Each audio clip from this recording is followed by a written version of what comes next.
अस्सलाम वालेकुम, नमस्कार, सत श्री अकाल, good morning, good afternoon, good evening, good night, Hindustan ज़िंदाबाद, जय हिंद, सत्यमेव जयते। अमन का पैगाम के 822वें एपिसोड से मैं सिर्फ अहमद आप लोगों की खिदमत में हाज़िर हूँ। आज जिस विषय पर, जिस टॉपिक पर, जिस सब्जेक्ट पर हम गुफ्तगू करेंगे, उस विषय का नाम है, वो विषय है तलाश ए गुमशुदा। जी हाँ, हम इस पर आज बात करेंगे। आप कुछ भाई जुड़ जाते हैं हमारे साथ, तो हम अपनी बात को शुरू करते हैं। इस वीडियो को प्लीज़ शेयर और इनवाइट कर लीजिए। मैं भी इसको शेयर कर लेता हूँ जब तक कुछ भाई आते हैं, और उसके बाद हम अपने प्रोग्राम को लेकर आगे चलेंगे। 822वां एपिसोड तलाश गुमशुदा, अमन का पैगाम पर आपका होस्ट, आपका दोस्त अशरफ अहमद आपके साथ है। हमारा ट्विटर हैंडल है अशरफ_AKP। हमारा व्हाट्सएप नंबर 1832609584। अगर आप लोग चाहते हैं गुफ्तगू करना, बात करना, तो मैं यहाँ पर लिंक जो जुड़ने का जो लिंक है कमेंट में डाल रहा हूँ, तो प्लीज़ डू जॉइन मी। आप इसको कॉपी करेंगे, कॉपी करके अपने प्रोफाइल पर, अपने फ़ोन के ब्राउज़र में इसको पेस्ट करेंगे, और वहाँ पर जब आप पेस्ट करके एंटर करेंगे, तब आपको ये वेबसाइट पर ले जाएगा, और वहाँ पर आपको कैमरा और माइक्रोफ़ोन का एक्सेस मांगेगा। आप अपने कैमरा और माइक्रोफ़ोन का एक्सेस दीजिए। असद खान भाई, वालेकुम सलाम। अपने कैमरा और माइक्रोफ़ोन का एक्सेस दीजिए, और एक्सेस देने के बाद अपना जो भी नाम आप डिस्प्ले करना चाह रहे हैं, वो नाम एंटर कीजिए, और उसके बाद आप मेरे साथ यहाँ पर जुड़ सकते हैं, और अपनी जो भी बात है, जो भी गुफ्तगू है, आप वो कर सकते हैं। तो अगर आप लोग जुड़ना चाहें तो फ़ील फ्री। मैं वो लिंक को यहाँ पे आप लोगों के सामने स्क्रीन पे बता देता हूँ, और फिर हम गुफ्तगू को लेकर आगे चलेंगे उसके साथ में। अमन का पैगाम पर मेरे साथ कुछ देर में रंजील हैरी भाई जुड़ेंगे मध्य प्रदेश से। अमन का पैगाम मध्य प्रदेश से रंजील हैरी भाई जुड़ेंगे। तो जैसे कि हम लोग बात कर रहे हैं यहाँ पर कि किस तरह से हमारा जो आज का जो टॉपिक है, जो विषय है, वो है तलाश ए गुमशुदा। हमारे मुल्क से बहुत सारी चीज़ें गुमशुदा हैं, गुम चुकी हैं। आज हमारे मुल्क में हम ढूंढ रहे हैं, पिछले 7 सालों से, ख़ास तौर से पिछले 7 सालों से, और उसके पहले 4-5 साल पहले से भी हम लोग ढूंढ रहे हैं, बड़ी कोशिश कर रहे हैं ढूंढने की। और वो चीज़ है अमन, चैन, सुकून, भाईचारा, आपसी मोहब्बत और तरक्की। हम ये ढूंढ नहीं पा रहे हैं। हमको बता दिया जा रहा है कि भाई हाँ, तरक्की हो रही है, अच्छे दिन आ चुके हैं आप लोगों के, आप लोगों को रोजगार मिल रहा है, ये सारा कुछ बता दिया जा रहा है आपको। सिर्फ और सिर्फ अगर कुछ दिया जा रहा है तो डंडी दी जा रही है, जिसमें कोई लॉलीपॉप दे दिया है आपको भाजपा ने, और साथ में ये बता दिया कि भाई ये जो है लॉलीपॉप, इसमें तुमको धर्म का मजा आने वाला है। और जबकि वो लॉलीपॉप पे कुछ भी मजा आपको नहीं आ रहा, और हम चूसे जा रहे हैं लॉलीपॉप की, भाई अब मजा अब आएगा, जब आएगा, कब आएगा, तब आएगा करके, लेकिन कोई मजा आने वाला जाने वाला है नहीं। जसवीर चौधरी भाई, सलाम नमस्कार आपको भी। जय हिंद, जय भारत, जय किसान। ये आने जाने वाला है नहीं। तो ये सारी चीजें हो रही हैं, हम ढूंढ रहे हैं। अगर हम बात करेंगे तो सरकार ने जो कुछ भी किया, चिकित्सा को आप ले लें, आप ले लेते हैं ट्रीटमेंट को, इलाज को, हॉस्पिटलाइजेशन को ले लेते हैं। हसन भाई, वालेकुम सलाम। प्लीज वीडियो को शेयर और इन्वाइट कर लें। हम चिकित्सा को ले लेते हैं। कोविड के चलते हुए पहली जो लहर आई, पहली लहर में जिस तरह से नाकामयाब रही हमारी सरकार, जिस तरह से मजदूर सड़कों पर निकल चुके थे, हम ढूंढ रहे हैं वो जिम्मेदार सरकार को। वो जिम्मेदार सरकार को हम ढूंढ रहे हैं, जो जिम्मेदार सरकार अपने जो देशवासी हैं उनके प्रति जो उनकी जिम्मेदारी है, उस जिम्मेदारी को के ऊपर वो चले और जिम्मेदारी अपनी पूरी निभाए वो। लेकिन ऐसी कोई सरकार हमें नजर नहीं आ रही है। ये सारे के सारे अपने जेब भरने काम करने वाले खास जो लोग हैं, इंडस्ट्रियलिस्ट हैं, अंबानी और अडानी, उनके लिए काम किया जा रहा है।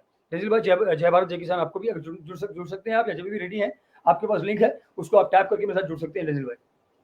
तो ये सारी चीजें हमारे मुल्क में हो रही हैं, और ये सरकार ने अपने मजदूरों के लिए कुछ नहीं किया। हमने देखा कि सारे के सारे मजदूर सड़कों पर निकले हुए थे। हमने देखा कि किस तरह से लोगों को खाने पीने में दिक्कतें पेश आ रही थी, जीवन यापन करने में दिक्कतें पेश आ रही थी। हमने 2014 के बाद एक नया ट्रेंड देखा। वो ट्रेंड जो आपसी भाईचारा था, वो गुम हो गया, और लोग, मोहल्ले के लोग ही अपने मोहल्ले के लोगों को लिंच करने लगे, मॉब लिंचिंग होने लगी। बात शुरू होती है अखलाक की लिंचिंग से लेकर, ये अलवार में लिंचिंग होती है, राजस्थान में, उसका गुजरात में लिंचिंग होती है, बंगाल में लिंचिंग होती है। लिंचिंग से बढ़ती चली जाती है। हमारे देश में आपसी जो इत्तेहाद था, भाईचारा था, जो मोहब्बत थी, खत्म हो गई है। और लिंचिंग भी किसके नाम पे करवाई जाती है? उस भगवान राम के नाम पे, जो मर्यादा पुरुषोत्तम रहे हैं, जो लोगों को एक बहुत इज्जत माब शख्सियत, हिंदुस्तान के सारे लोग जो हर मजहब के जो मानने वाले हैं, उनके लिए श्री राम जी एक इज्जत माब शख्सियत है। एक और बहुत सारी मेजोरिटी है, बहुत बड़ी मेजोरिटी है, उनके भगवान है। और उनका नाम लेकर जो एक अपने आप में एक मिसाल थे, किस तरह से अपने से नीचे के तबके के लोगों से मोहब्बत बरतनी है, मोहब्बत बतानी है, उसके लिए एक मिसाल थे। उन श्री राम जी का नाम लेकर, चाहे श्री राम का नारा लगवाने के नाम पर, लोगों की लिंचिंग कर दी जाती है। तो आज हम ढूंढ रहे हैं वो गुम हो चुका हमारे मुल्क का अमन, भाईचारा, मोहब्बत। रोजगार की बात हुई थी, हर साल 2 करोड़ रोजगार की बात हुई थी। पिछले 17 सालों में 14 करोड़ रोजगार आने चाहिए थे, जो कि हमारे देश की कुल आबादी का 10% होता है। लेकिन साहब हुआ क्या, अच्छे अच्छे लोग जो रोजगार पर थे, डिमोनेटाइजेशन की तरफ, जिसके खुद के बिजनेस थे और जो लोगों को रोजगार प्रोवाइड कर रहे थे, उनके डिमोनेटाइजेशन की वजह से उनके खुद के बिजनेसेस भी चले गए, उनको भी कुछ भी उनके हाथ में नहीं रहा, और उनके पास जो लोग काम करते थे वो भी बेरोजगार हो गए। यानी कि जो कारोबारी थे उनका कारोबार तो गए गया, लेकिन जो कारोबारियों के पास में जो लोग थे काम करने वाले, उनका भी मतलब नौकरी चले गई। बलवीर भाई वालेकुम सलाम, आपको बहुत शुक्रिया। आरिफ सिराज नुमानी भाई, सोनी सिंह जी, सत श्री अकाल आपको भी। अगर जुड़ सकते हैं तो लिंक यहाँ पे कमेंट में डाला हुआ हूँ, एक बार डाल देता हूँ मैं, अगर किसी को जुड़ना है जुड़कर बात कर लें। हमारे मुल्क से गुम हो चुका है वो अधिकार, आपका और हमारा वो अधिकार हमारे पास से गुम करवा दिया गया, वो अधिकार सवाल करने वाला, आवाज उठाने वाला, जो प्रोटेस्ट करना चाहिए था हमको जो अगर कोई ऐसी चीज होती है जिसके लिए हम खड़े हो जाते हैं, जैसे आज किसान भाई खड़े हैं, उनके ऊपर गाड़ी चला दी जा रही है। लखीमपुर खीरी के बारे में आपको पता है वहां क्या हुआ, आपको पता है। अब अभी आपको रेंजर में एक और न्यूज देंगे, किसान जो महिलाएं हैं उनके ऊपर भी एक ट्रक चला दिया गया है। रेंजर में हमारे साथ जुड़ेंगे तो आपको न्यूज देंगे, उसके बारे में आप सुने और सोचें। हमारा जो अधिकार है प्रोटेस्ट करने का, संविधान ने जो हमको अधिकार दिया है इस प्रजातंत्र में, इस डेमोक्रेसी में, वो अधिकार हमसे छीन लिया गया, वो अधिकार भी हमारे पास से गुम हो गया है। अब अगर आवाज बुलंद की जाती है तो यूएपीए लगा दिया जाता है। पेगासस की हम बात कर लेते हैं, यानी हमारी प्राइवेसी का जो अधिकार था वो अधिकार भी गुम हो गया हमारे पास से।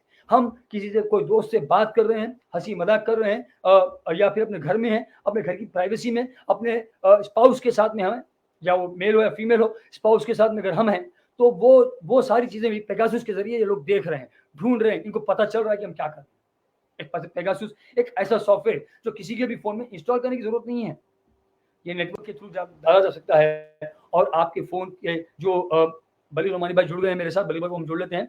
आपके फोन के साथ में बलवीर भाई कैमरा सेट कर लीजिए, मैं आपको जोड़ लेता हूँ। आपके फोन के साथ, फोन में जो कुछ भी आप गुफ्तगू कर रहे हैं लोगों से, वो सारी चीजें वहां पर नजर आ जाती है। आप अगर कोई तस्वीरें खींचिए, अगर प्राइवेट में भी हो अपने पति या पत्नी के साथ में, वो उनको पता चल जाएगा। तो बताइए, आपकी जो प्राइवेसी का अधिकार था वो भी गुम हो चुका है। चलिए मैं बलवीर भाई को साथ जोड़ लेता हूँ, हम आगे भी बात बढ़ाएंगे बलवीर भाई के साथ। बलवीर भाई अस्सलाम वालेकुम, जय हिंद जय भारत, कैसे हैं आप? अच्छा, बलवीर भाई को शायद कुछ काम आ गया, वो चले गए। 100 करोड़ की वैक्सीन का विज्ञापन चल रहा है, मगर जो लाशें तैर रही थी उनकी कोई चर्चा नहीं। भाई इंसान की जो कीमत है, इंसान की जिंदगी की जो कीमत है, एक मरे हुए इंसान की जो इज्जत होती थी, जो मर्यादा होती थी, जो रेस्पेक्ट होती थी, वो रेस्पेक्ट भी गुम हो चुकी है। कुत्ते नोच के लेकर जा रहे थे लाशों को, हमने अपनी आंखों से वो पोस्ट देखे, वो वीडियोस देखे, वो तस्वीर देखी हमने, सब कुछ गुम हो चुका है। इंसाफ का कहीं पर भी अता पता नहीं है हमारे देश में। बलवीर भाई जुड़ चुके हैं वापस मेरे साथ, बलवीर भाई को मैं जोड़ लेता हूँ। नमस्कार, जय हिंद, कैसे हैं? अल्हम्दुलिल्लाह मेरे भाई, खैरियत से हैं आप लोग? जी अल्हम्दुलिल्लाह बलवीर भाई। आज 822वें एपिसोड में हम बलवीर भाई बात कर रहे हैं तलाश गुमशुदा, और पता नहीं ये जो चीज़ खो गई है इसको कैसे ढूंढ कर लाएं। हम पिछले 4 सालों से अमन का पैगाम के इस प्लेटफॉर्म से और बहुत सारे भाइयों के साथ और बहुत सारे आप जैसे बड़े भाइयों की ज़ेर निगरानी और सरपरस्ती में हम ये काम कर रहे हैं। लोगों को वो जो गुम हो चुकी हुई चीज़ें हैं वो ढूंढने के लिए हम मजबूर करने की कोशिश कर रहे हैं, ढूंढने के लिए राग़िब करने की हम कोशिश कर रहे हैं। लेकिन हमको कामयाबी किसी हद तक तो मिली है, लेकिन आज भी लोग मजहबों के नाम पर बटे हुए हमारे देश में। तो मजहबी यकजहती जो थी, वो गणेश चतुर्थी में हर मजहब के लोगों का शामिल होना, वो मुहर्रम के जुलूस में हर मजहब के लोगों का शामिल होना, वो मुहर्रम के जुलूस में हर मजहब के लोगों का शामिल होना खत्म हो चुका है। मजहबी यकजहती गुम हो चुकी है हमारे देश से। हमारे देश से जो शिक्षा का जो स्तर था वो धीरे धीरे कम कर दिया गया। अभी जो आपको शिक्षा नीति जो दिया इन्होंने, उसके तहत आपको मतलब तालीम का भी जो स्तर है वो भी गुम कर दिया गया।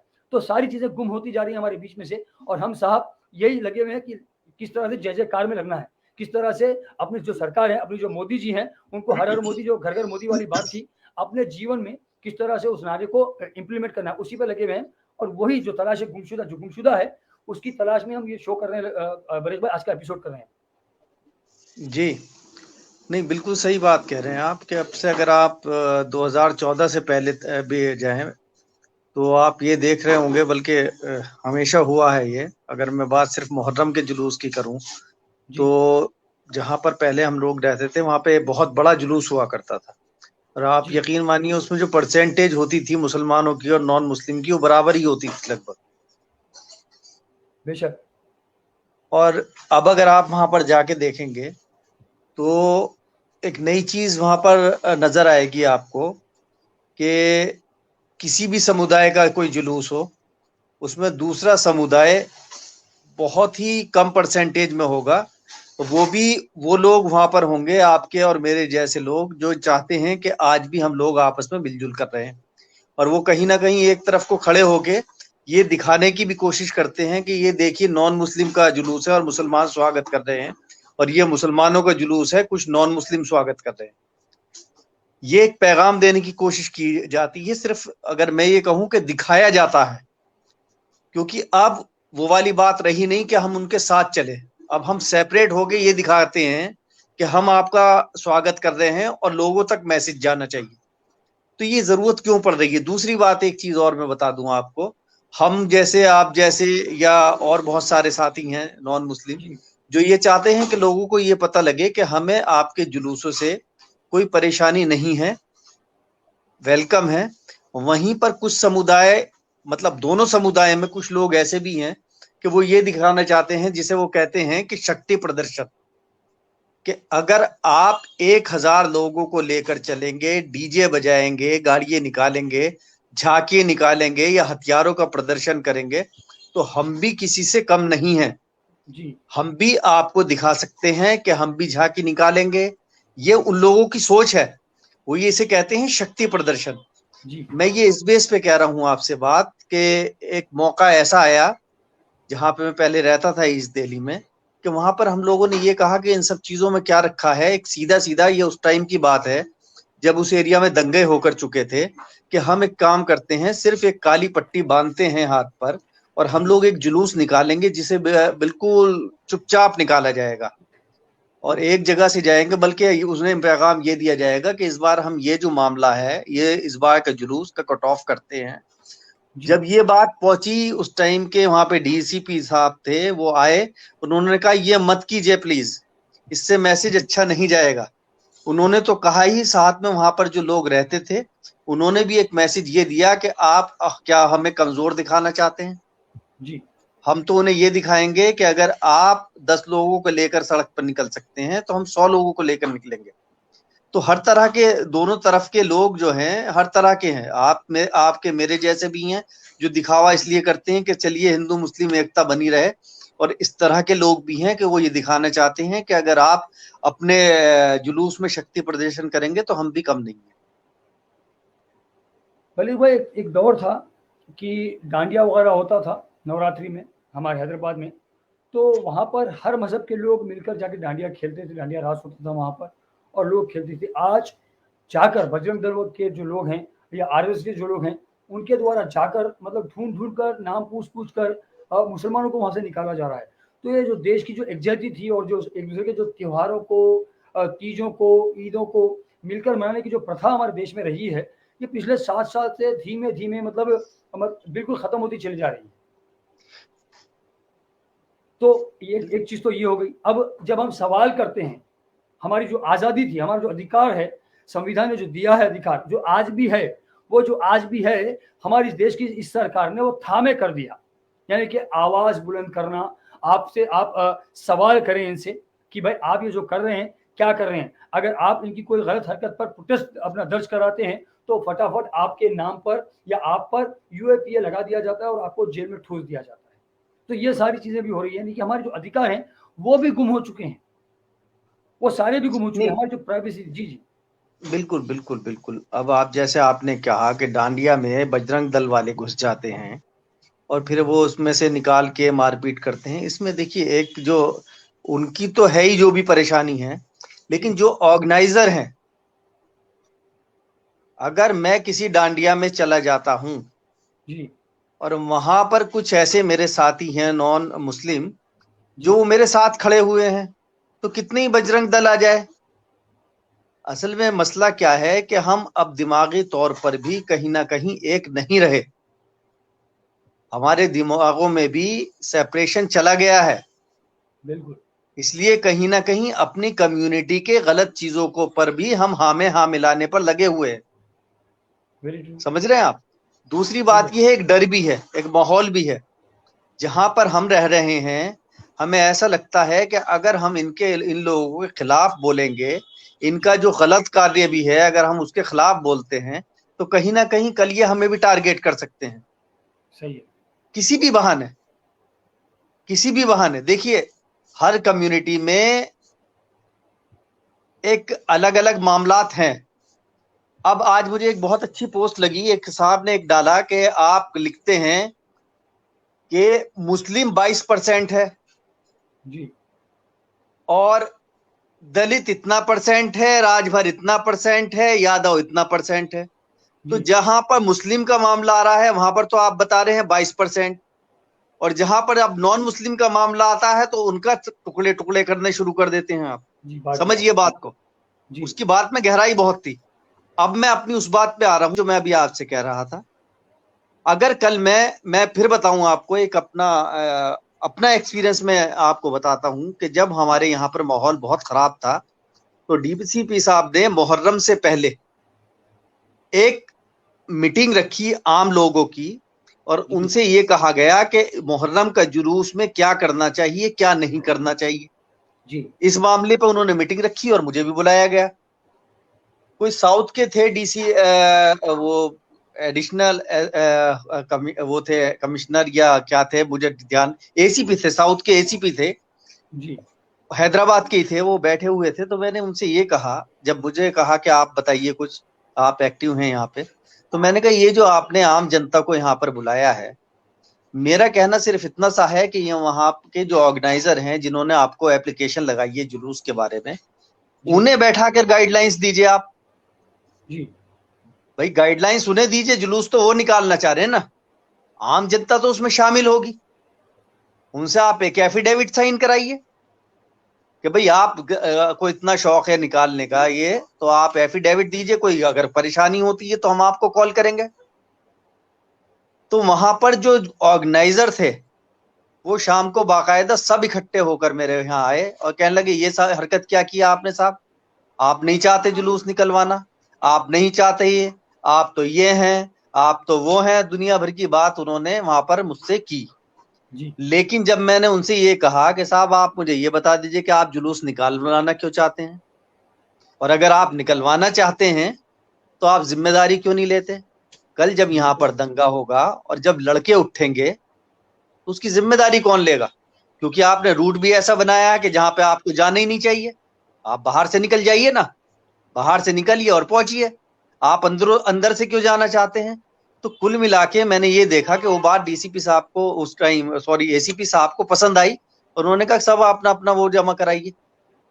फिर आखिर में वही हुआ जो हम कह के आए थे कि आप ऐसी जगह से निकाल दीजिए जुलूस जहां से किसी भी ऐसी कम्युनिटी की तरफ ना जाए जहां पे उन्हें अपने आप को महसूस हो कि भाई हम कमजोर हैं, हमें परेशानी हो सकती है। मानी गई वो बात, और सब लोगों ने बाद में तारीफ भी की कि भाई वो बहुत शांति से हो गया। लेकिन मैं ये कह रहा हूं कि जब आप किसी भी कम्युनिटी में अपनी ही कम्युनिटी का गलत चीजों का भी विरोध करते हैं तो वही राइट। कम्युनिटी आपके अगेंस्ट भी खड़ी हो जाती है। यही वजह है कि नहीं हो पा रहा जो कुछ होना चाहिए इस टाइम। अभी एक और चीज़ अभी जो चल रहा है, भले भाई त्रिपुरा का जो मामला चल रहा है, त्रिपुरा में जो विश्व हिंदू परिषद ने जिस तरह से एक रैली वहाँ पर निकाली, बांग्लादेश में जो कम्युनल राइट्स होते हैं, उन कम्युनल राइट्स के खिलाफ वो रैली निकलती है, और उसके बाद में वहाँ पर कम्युनलिज्म उरूज पर होता है। यानी वीएचपी की जो रैली थी एंटी कम्युनलिज्म थी, लेकिन जो हरकत होती है वहाँ पर मस्जिदों नहीं को आग वही लगाई मैं कह जाती रहा है। हूँ, देखिए जी जी मैंने आपसे क्या कहा, देखिए छोटी सी छोटे प्रोग्राम, इवन नुक्कड़ सभा भी, उसकी एक तरीका है, परमिशन लेनी पड़ती है। जी अगर आप इंटरनल अपने हॉल में कर रहे हैं तो आप उसकी तो भी आपको इंफॉर्मेशन देना चाहिए, और ये तरीका है किसी भी स्टेट का कि आपको इन्फॉर्म करना पड़ेगा कि मेरे यहाँ पर इस तरह का कोई प्रोग्राम है, पॉलिटिकल है या सोशल है, पर्सनल प्रोग्राम के अलावा आप जी इंटीमेट करते हैं। जब आप खुले में करते हैं तो उसके लिए एक रिक्वेस्ट डालनी पड़ती है कि मैं परमिशन चाहता हूँ उस चीज की, जी हाँ एक तरीका है। अब मैं ये कह रहा हूं कि मैं एक एप्लीकेशन डालता हूं कि मुझे एक रैली करनी है, जी ठीक है नौमानी साहब आप रैली कीजिए, कितने लोग होंगे, कहां से निकलेगी, जी उसमें कितने वॉलेंटियर आपके पास हैं जो उससे संभाल पाएंगे, उस बेस पे परमिशन दीजिए। अगर इस बीच में कोई कम्युनल राइट्स हो जाते हैं या इस तरह की हरकत होती है तो वो कौन जिम्मेदारी लेगा? एक एफिडेविट साइन करवाइए, सही है। आप करवाइए ना, पता लग जाएगा कितने बड़े नेता और कितने बड़े ऑर्गेनाइजर हैं जो एक प्रोग्राम करवा लेंगे। लेकिन वो आपकी ठिकाना है। इंटेंशन ये नहीं है कि शांति बनाए रखी जाए, इंटेंशन ये है कि इस तरह का माहौल पैदा कर दिया जाए ताकि कल आने वाले टाइम में हम ध्रुवीकरण कर सकें और ये दिखा सकें कि भैया ऐसा है, देखो मुसलमान तुम पे भारी हो जाएंगे, अब आपको परेशान ना हो, हिंदू खतरे में है। उधर बहुत सारी जगहों पे ये होगा कि देखो जी हिंदू आपको मार रहे हैं, आप अपनी एक तरफ वो करो। तो ये टोटली जो ये तरीका है ना, ये इसमें तो मैं समझता हूं शासन के साथ साथ प्रशासन भी जिम्मेदार है। जी। इन लोगों को जिम्मेदारी लेनी पड़ेगी अगर आपकी नीयत साफ है। मैं फिर बता रहा हूं, हमारे यहाँ पे जो उस टाइम डीसीपी थे मिस्टर गुज्जर, और जो हमारे उस टाइम एसएचओ थे एरिया के मिस्टर झा, उनकी इंटेंशन थी कि मैं शांति बनाए रखूं, शांति बन गई। इतने बड़े दंगे के बाद 2 बार ट्राई किया, उन्होंने नहीं करने दिया। तो इसमें सबसे बड़ी बात यह है कि आपकी इंटेंशन क्या है, किस तरह से आप मुल्क चलाना चाह रहे हैं, किस तरह से अपना थाना चलाना चाह रहे हैं, किस तरह से अपनी स्टेट चलाना चाह रहे हैं, ये तो वो लोग जिम्मेदारी लेंगे। बिल्कुल। भले भाई ये तो सारी बातें हो गई। अब हम जो तलाशी गुमशुदा की बात करें, जो चीज़ें गुम है हमारे मुल्क से, जो पहले थी अब नहीं है, प्राइवेसी की हम बात कर लेते हैं, पेगासस पे आ जाते हैं। अभी सुप्रीम कोर्ट ने ये आदेश दिया है कि इसके बारे में आप क्लियरली आकर हमको बताएं कि हुआ क्या। और इस बार आपकी जो बहानेबाजी है, राष्ट्रीय सुरक्षा का मामला है कि आप मतलब हर चीज़ टाल के निकल जाते हैं, लेकिन इस बार वो बहाना आपका राष्ट्रीय सुरक्षा वाला नहीं चलेगा, हमको इसके बारे में डिटेल चाहिए। तो ये जो हमारा जो प्राइवेसी थी गुम हो चुकी थी पेगासस के चलते हुए, जो इन्होंने इजराइल के कंपनी से, प्राइवेट फर्म से ये सॉफ्टवेयर लिया था आतंकवादियों को और जो क्रिमिनल्स हैं, अपराधियों को, इन लोगों को कंट्रोल में रखने के लिए और इन लोगों की चीज़ों को देखने के लिए। लेकिन ये इस्तेमाल किस पे होता है साहब? राहुल गांधी जैसे लोगों पर, सुप्रीम कोर्ट के कुछ जजेस पर, इनके खुद के अपने मिनिस्टर्स पर, इनके खुद के एमपीज पर, फिर आम नागरिकों पर, जर्नलिस्टों पर। और इसकी जो पहुंच है, पेगासस सॉफ्टवेयर की जो पहुंच है, जिस समय ये हुआ था, हम अमन का पैगाम के शोज डिसकंटिन्यूड थे तो हम कर नहीं पाए थे शोज। तो जिस टाइम पे ये हुआ था हम बात नहीं कर पाए इस पर। लेकिन ये सारी जब चीज़ें होती हैं और ये खरीदा जाता है सॉफ्टवेयर इजराइल की एक एनएसओ कंपनी के पास से, ये कहकर कि भाई ये आतंकवादियों और अपराधियों के ऊपर हम इस्तेमाल करेंगे, उनके जो भी हरकतें हैं उसके ऊपर नजर रखने के लिए। लेकिन बलदेव भाई, आप जैसे मेरे जैसे लोग जो हैं, जो अपने दोस्त अहबाब से गुफ्तगू करते हैं, जो अपने घर में गुफ्तगू हो रही होती है, ये सॉफ्टवेयर अपने आप आपके फ़ोन की ऑडियो रिकॉर्डिंग स्टार्ट कर सकता है, वीडियो रिकॉर्डिंग स्टार्ट कर सकता है, आपको पता भी नहीं चलेगा, सब हो जाएगा। आपकी कॉल रिकॉर्डिंग हो जाएगी, आपके टेक्स्ट मैसेजेस रिकॉर्ड हो जाएंगे। इवन क्योंकि आपका कैमरा ऑन है, आप जो अपने बेडरूम की प्राइवेसी में करते हैं वो भी उसके अंदर पहुंच जाएगा। तो यानी कि सरकार को ये अधिकार किसने दिया? हमारे जो अधिकार थे प्राइवेसी वाले, वो अधिकार कहाँ गुम हो गए हमारे? देखिए अशरफ भाई, इसमें जो आपने सबसे पहले एक बार ये बात ये कही कि सुप्रीम कोर्ट ने कहा है, इस बार ऐसा नहीं। देखिए सुप्रीम कोर्ट जब भी कहता है उसकी बात की उतनी ही वैल्यू होनी चाहिए जो इस बार वो ये कह रहा है। आप समझिए, सुप्रीम कोर्ट अपने आप को कमजोर क्यों दिखा रहा है कि इस बार ये नहीं माना जाएगा? आपने पिछली बार भी क्यों माना भाई? आपने कुछ डिसीजन लिए हैं, आप सुप्रीम हैं, सुप्रीम पावर है इस मुल्क की, तो आपको तो उन पे भी वही एक्शन लेना चाहिए जो इस बार कह रहे हैं कि अगर ऐसा नहीं हुआ तो ये करेंगे। ये तो बात हो गई हमारे सुप्रीम कोर्ट की, जिसकी हम लोग इज्जत करते हैं। और ईमानदारी की बात यह है कि इस मुल्क में अब किसी चीज से अब भी अगर उम्मीद है तो सिर्फ सुप्रीम कोर्ट से है। बेशक। हमेशा मैं तो हमेशा यही कहता हूं कि अगर आप ये देखकर कि आज माहौल अच्छा नहीं है चुप रह जाएंगे तो कल आने वाले टाइम में जब आप कुछ कर सकते हैं नहीं कर पाएंगे। इसलिए कुछ करें या ना करें, एक रिटन में आज की डेट में कंप्लेंट जरूर कर दीजिए हर उस चीज की जो आपको लगता है सॉल्व नहीं होगी बिकॉज ऑफ दिस गवर्नमेंट। लेकिन जब कल गवर्नमेंट चेंज होगी तो हम वो फाइलें खुलवा सकेंगे और उस पर बात की जा सकती है। अब रही बात की है कि हमारा अधिकार है, हमारी निजता की का अधिकार की बात अगर मैं कहूं तो सिर्फ हमारा अधिकार निजता का नहीं है, हमारा अधिकार बोलने का भी है, हमारा अधिकार खाने का भी है, हमारा अधिकार पहनने का भी है, हमारा अधिकार किस तरह से हम रहें इसका भी है। आज अगर राहुल गांधी की निजता को कोई टारगेट कर रहा है और सब बलबला रहे हैं, तो उन्हें उस टाइम भी परेशान होना चाहिए था जब मेवात में हंडिये टटोली जा रही थी कि इसमें क्या पकाया जा रहा है। बिल्कुल।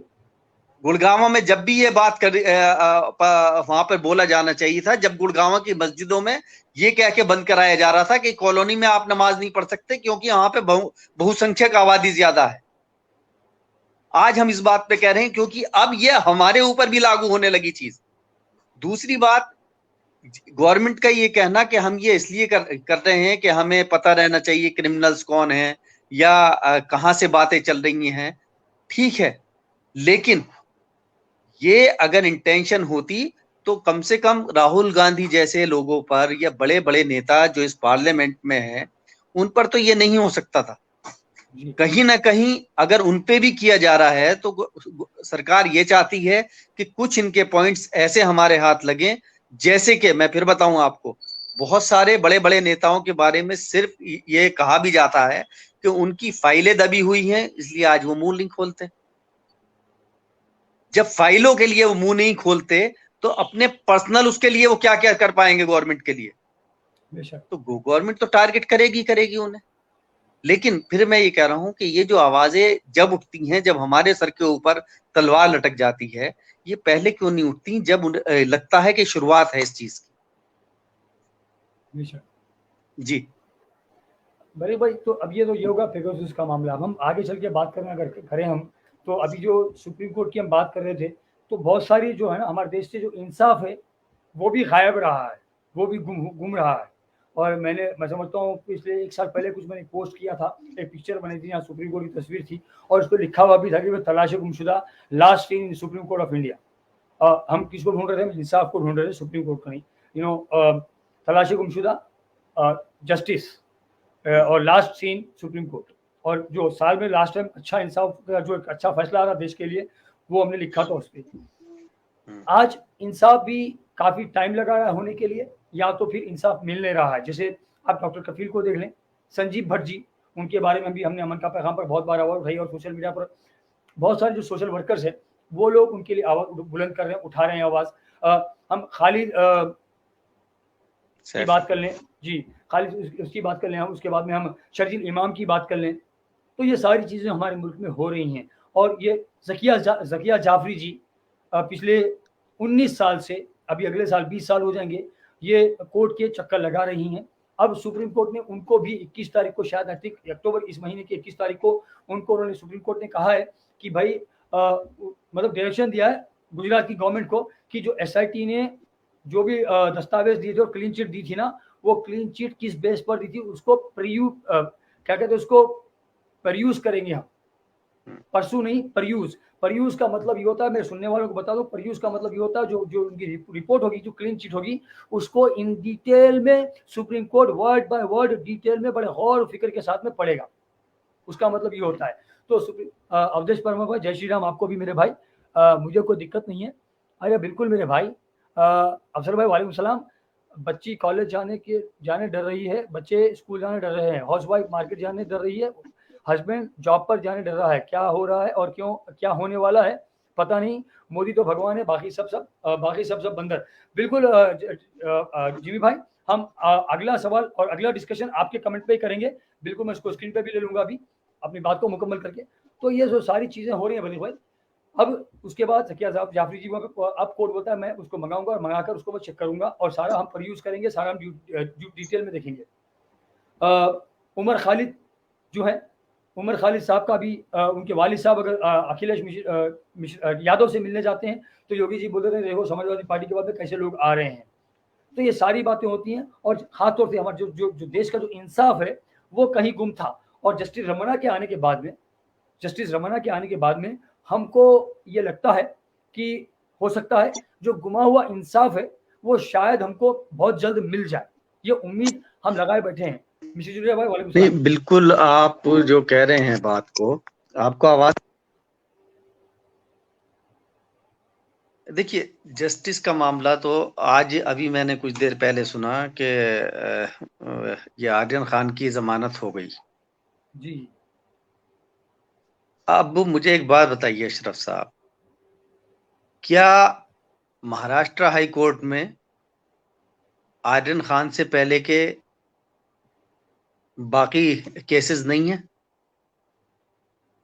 इसी तरह के कम से कम कई हजार केसेस होंगे जिन्हें आज तक कोई सुनवाई तक नहीं हुई। तो ये कैसी कोर्ट है कि ये किसी भी केस को इस बेस पर देखते हैं कि हमारा वकील कौन है, वो कितनी मोटी फीस लेने वाला आदमी है। अगर इस बेस पे केसेस देखे जाएंगे, कल बात यही हुई थी, अभी 1-2 दिन पहले जब मैंने लाइव किया तो मैंने यही कहा था कि देखिए, जिनके लिए ये आज की डेट में आवाजें उठाई जा रही हैं, वो तो आज नहीं तो कल अपने बेटे को केस को लेकर हाई कोर्ट में कुछ ना कुछ करवा ही लेंगे, बेल भी ले लेंगे। लेकिन उन लोगों का क्या जिनके पास इतना पैसा, इतने कॉन्टेक्ट नहीं है कि वो उन केसेस को सुनवाई तक ले जा सकें। जी। जब इस तरह की बातें होती हैं तो कहीं ना कहीं एक क्वेश्चन मार्क आ जाता है कि आखिर कोर्ट से क्या उम्मीद की जा सकती है? जी। कौन देगा इंसाफ? इंसाफ का बेस क्या है? जी। इंसाफ का बेस आखिर क्या है? आज 1 महीना कूद फांद करके या 10 दिन 15 दिन करके पैसा एक से एक बड़ा वकील खड़ा करके उन्होंने जमानत ले ली। अच्छी बात है, जमानत मिली, मुझे उस पर कोई ऑब्जेक्शन नहीं है।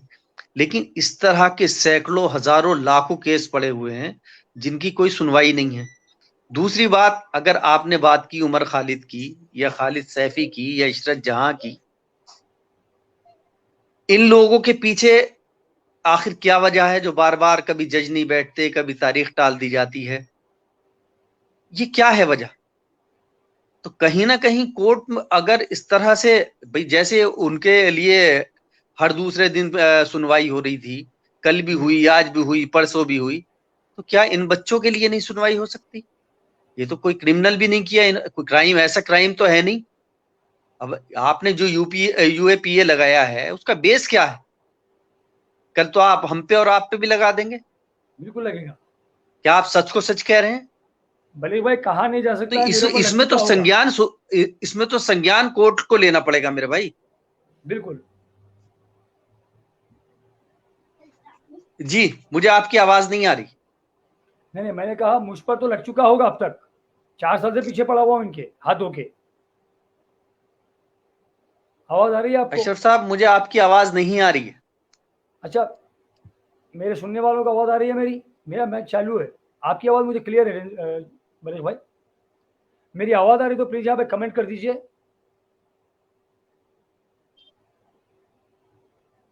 कोई कमेंट कर दीजिए प्लीज अगर मेरी आवाज आ रही है तो, या फिर मुझे चेक करना पड़ेगा। भले भाई के पास कोई दिक्कत है पता नहीं, या फिर मेरे पास इशू है, I don't have no idea about it. मैं सुन लेता हूँ यहाँ पे। या I can hear myself. जी, भले भाई के पास है। जी भाई, thank you so much Chaudhary भाई।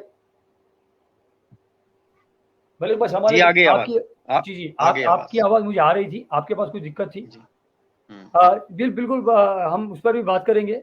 Thank you so much. हम उस पर भी बात करेंगे हमारे अच्छा, किसी अगर आपको और किसी को जोड़ना है तो जोड़ दीजिए, नहीं कोई नहीं, कोई अभी मसला नहीं है। अच्छा नहीं, इफ्तिखार प्रतापगढ़ी भाई जो आपके लाइव पर थे, उन्होंने कमेंट किया यहाँ पर। बिल्कुल इफ्तिखार भाई, आपके पास एक लिंक मैंने यहाँ पे डाला हुआ है, मैं फिर से लिखूंगा उसको। वो लिंक को आप कॉपी करिए, अपने फ़ोन के इंटरनेट ब्राउज़र पे ओपन करिए उसको। वहाँ पेस्ट करने के बाद में आपको कैमरा और माइक्रोफोन का एक्सेस बोलेगा, ओके करिए उसको, अपना नाम करिए और उसका एंटर जब करेंगे तो आप यहाँ मुझे विजिबल होंगे, मैं आपको स्क्रीन पर ले लूँगा अपने साथ। बलिक भाई, हम बात करते हैं, जिमी नेवर भाई का कमेंट था, अब हम बात कर लेते हैं जो हम आराम से बिना डरे, बिला झिझक हम बाहर निकला करते थे। हमारे घर के बच्चे हों, हमारी वाइफ्स हों, यानी हमारे जो घर की हमारे जो बहनें उनके पति हो, या फिर उनके माँ बाप हो, या वो खुद क्यों ना हो, जब निकलते थे तो वो डर नहीं रहता था उनको। अभी आजकल लोग स्कूल जाने से, कॉलेज जाने से, मार्केट जाने से, जॉब पर जाने से डर रहे हैं कि पता नहीं क्या होने वाला है। और देश के ज़्यादातर शहरों में यही हालात बने हुए हैं, लिंचिंग को लिंचिंग के चलते हुए, और ये जो मजहबी नफरतें हैं उनके चलते हुए, और एक ख़ास मज़हब के लोगों को जो निशाना बनाया जा रहा है उसके चलते हुए। तो ये क्या हमारा जो चैन और सुकून था और हमारा जो लीडरपन था और हमारी खूबसूरती थी हमारे माहौल की, क्या वो खूबसूरती भी गुम नहीं हो गई है? हम उसकी भी तलाश कर रहे हैं पिछले 4 साल से। नहीं, बेशक देखिए, जब ये सब शुरू हुए थे मॉब लिंचिंग वगैरह, मैं हमेशा जब से ये बात अपने लाइव पर कहता रहा हूं, और फिर अगर आप देखें तो हमेशा मैंने ये कहा है कि इस मुल्क में अगर सबसे जरूरी कोई चीज किसी आदमी को पर्सनली है तो वो सिक्योरिटी है। जी, सिक्योरिटी की गारंटी हम लोगों को होनी चाहिए। करेक्ट। आज जब मैं घर से बाहर निकलता हूं और मेरे घर में जो लोग हैं वो इस बात के लिए परेशान हो सकते हैं कि पता नहीं बाहर क्या होगा। खास तौर से भाई मैं अपने लिए कहूं तो हम दाढ़ी टोपी वाले हैं, सही है। लेकिन मैं बाहर इसलिए परेशान हूं कि मेरे घर में पता नहीं उस एरिया में क्या होगा, पता नहीं कब सिचुएशन क्या हो जाए, हुड़दंग मच जाए और मैं यहां पर हूं, मेरे बच्चे वहां पे परेशान हैं। तो सब लोग एक दूसरे के लिए परेशान हैं। दूसरी बात, मैं आपसे एक बात और कह दूं कि ये सिर्फ एक कम्युनिटी का मामला नहीं है। दिल्ली दंगों में जितना नुकसान जानी माली एक कम्युनिटी का हुआ, दूसरी भी कम्युनिटी का भले ही कम नुकसान हुआ हो, नुकसान तो उनका भी हुआ है। अगर एक कम्युनिटी का जानी नुकसान ज्यादा हुआ है तो दूसरी कम्युनिटी का माली नुकसान बहुत ज्यादा हुआ है। आप इसे इस पैमाने पे भी नहीं तोल सकते कि एक कम्युनिटी को सिक्योरिटी की ज्यादा प्रॉब्लम है, एक कम्युनिटी को सिक्योरिटी की कम प्रॉब्लम है। जी, दोनों कम्युनिटी इस वक्त सिक्योरिटी प्रॉब्लम से ग्रसित हैं। उन्हें परेशानी है कि कल क्या होगा पता नहीं। हम घर पे जा रहे हैं, हमारे भाई सही है, मैं ऐसे एरिया में रहने लगा हूं जहां पे माइनॉरिटी अक्सरियत में है, बहुत ज्यादा लोग यहाँ पर हैं, लेकिन जहां मैं जा रहा हूं वहां पे क्या पोजीशन है मेरे घर वालों को नहीं पता। दूसरी बात, यहाँ पर माहौल अगर बिगड़ता है तो लोगों का मानना यह भी है कि यहाँ पे टारगेट्स ज्यादा हो जाएंगे। जी, तो जहनी तौर पे आदमी परेशान है। दूसरी बात यह है कि इसके पीछे अगर ये कहा जाए कि गवर्नमेंट का फेल्योर है, तो गवर्नमेंट कहीं ना कहीं आदमी को सुकून से रहने ही नहीं देना चाहती, क्योंकि जब वो सुकून से होगा तो वो सवालात करेगा। वो कहेगा भाई रोजगार कहाँ है, जीडीपी के बारे में बात करेगा, मुल्क के विकास के बारे में सवाल पूछेगा। तो ये गवर्नमेंट कहीं ना कहीं चाहती है कि आप अपनी उलझनों में पड़े रहें और हम लोग अपना टाइम जो हम सोच रहे हैं जिस लेवल पे जाएं वो करते रहे, और वो कहीं ना कहीं कामयाब भी हो रहे हैं। 37% वोट बैंक से वो 41% पर अगर कर चले गए हैं तो वो कहीं ना कहीं कामयाब हो रहे हैं। और उनकी कामयाबी के पीछे दोनों कम्युनिटी का डर है एक दूसरे से, जबकि जी, एक दूसरे से डर निकाल के उन्हें हाथ में ला के आगे बढ़ना चाहिए। और हर जगह जहां पर महसूस, मेरे एरिया में अगर महसूस होता है कि कोई मेरा नॉन मुस्लिम भाई इनसिक्योर फील कर रहा है तो मुझे उसके साथ खड़े हो जाना चाहिए कि नहीं, यहाँ पे तो कम से कम तू सिक्योर है। ऐसी जहां पर हम लोगों हमारी कम्युनिटी कम लोग हैं, वहां के जिम्मेदार लोगों की जिम्मेदारी बन जाती है कि वो खड़े हो जाएं कि नहीं तुम यहाँ पर सिक्योर हो, आप बेफिक्र हो जाइए, नौमानी साहब आप जाइए काम पे, आपके बीवी बच्चों की जिम्मेदारी हमारी है। तो माहौल बदलेगा और इंशाल्लाह उम्मीद है काम चल भी रहा है सोशल इंजीनियरिंग पे, किस तरह का माहौल बने। हमारे इफ्तिखार भाई, मैं आप आए थे और चले गए। प्लीज़, मैं बलीग भाई की बात खत्म होने का इंतज़ार कर रहा था आपको हेलो करने के लिए और ऊपर लेने के लिए साथ में ना। सोमेश जी भटनागर जी। भाई, सलाम नमस्कार। अ, लिखते हैं आप, चाहे आप टोपी दाढ़ी वाले हैं, पर रहते तो हमारे दिल में हैं। आपसे ही तो नहीं, हमारा दिल गुलज़ार है बड़े नुमानी बिल्कुल भाई। शुक्रिया सोमेश भटनागर भाई, बिल्कुल मैंने कहा ना, आप हुए, अशरफ भाई हुए, हम लोग हुए, हमारे दिमाग में ये चीज है नहीं कि किसी के दाढ़ी टोपी है या तिलक है। मैं बात उनकी कर रहा हूं जो आज की डेट में इस काम के लिए बाकायदा तैयार कर दिए गए हैं, उनकी रोजी रोटी इन कामों से चल रही है। तो उन्हें हम क्या कहें।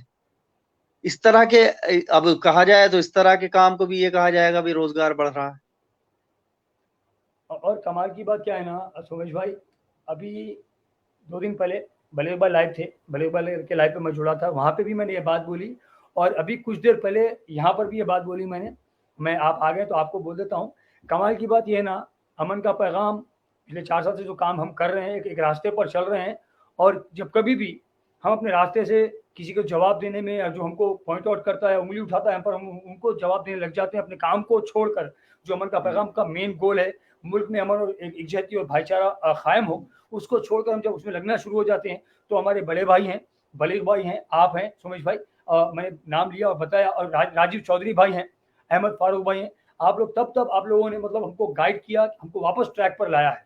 तो ये सरपरस्ती ज़रूरी है आप जैसे बड़े भाइयों की, और हम सब मिलकर जो लड़ रहे हैं, संवैधानिक रूप से जो लड़ रहे हैं, मुल्क से जो मोहब्बत हमारी है, जो हम ज़ाहिर कर रहे हैं, कि बार-बार हम ज़ाहिर करके ये जताना चाहते हैं कि देखो, हम मुल्क से मोहब्बत करने वाले हैं। हम अपने-अपने मज़हबों को तो मानते हैं, लेकिन साथ-साथ अपने मज़हब जो हमको सीख दिए हैं, जो सबक दिए हैं, उन सीखों को और उन सबकों को हम इस्तेमाल करके अपने आस-पास के जो लोग हैं, उनको एक साथ जोड़कर साथ हम लेकर चल रहे हैं, हाथ में हाथ लेकर, कंधे से कंधा मिलाकर। जी बलीग भाई। अशरफ भाई, कुछ मेरे साथी आ गए हैं, मैं इंशाल्लाह दोबारा देख रहा, लाइव पे जुड़ा हुआ हूँ, लेकिन अभी मैं आपसे बात नहीं कर पाऊंगा, तो मैं जरा माजरत चाहूंगा, मुझे इस लाइव से जाना होगा। फिर इंशाल्लाह होगी बातचीत, और किसी को जोड़िए, मैं सुन रहा हूँ। जी बहुत शुक्रिया। अल्लाह हाफिज़, जय हिंद। जी, अभी आप बलीग नुमानी भाई को सुन रहे थे दिल्ली से। हम यही बात कर रहे हैं कि भाई जो चीज़ हमारी ज़िंदगियों से गुम हो चुकी है, हमारे समाज से गुम हो चुकी है, हमारे देश से गुम हो चुकी है, आपसी मोहब्बत, भाईचारा। मेरे साथ इफ्तिखार अहमद भाई जुड़े हैं, इफ्तिखार भाई को हम जोड़ लेते हैं। बलीग भाई के लाइव पर मेरी इनसे मुलाकात हुई थी, और मैंने इनको इनवाइट किया कि भाई आप अमन का पैगाम पर आइए, हम वहाँ पर गुफ्तगू करते हैं। इफ्तिखार भाई मेरे साथ जुड़े हुए हैं, उनको साथ में लेते हैं। इफ्तिखार भाई सलाम, नमस्कार, जय हिंद, कैसे हैं आप? वालेकुम भाई, जय हिंद। कैसे हैं आप, फरमाइए। अल्हम्दुलिल्लाह बढ़िया है भाई, अपना बताइए। अल्हम्दुलिल्लाह, दुआएं आपकी। जी इफ्तिखार भाई, हम अमन का पैगाम, ये हमारा प्लेटफॉर्म है। हम आज 822वां एपिसोड कर रहे हैं। आपसे मुलाकात हुई थी बलीग भाई के लाइव पर, और आपने एक अंदाज चुना था अपनी तरफ, मतलब लोगों, हमारी जो जहन है, या हमारी जो नज़र है, अपनी तरफ खींचने के लिए, तो आपसे वहाँ पर गुफ्तगू हुई थी। जी फरमाइए, कैसे खिदमत कर सकता हूँ मैं आपकी? बहुत बहुत शुक्रिया भाई।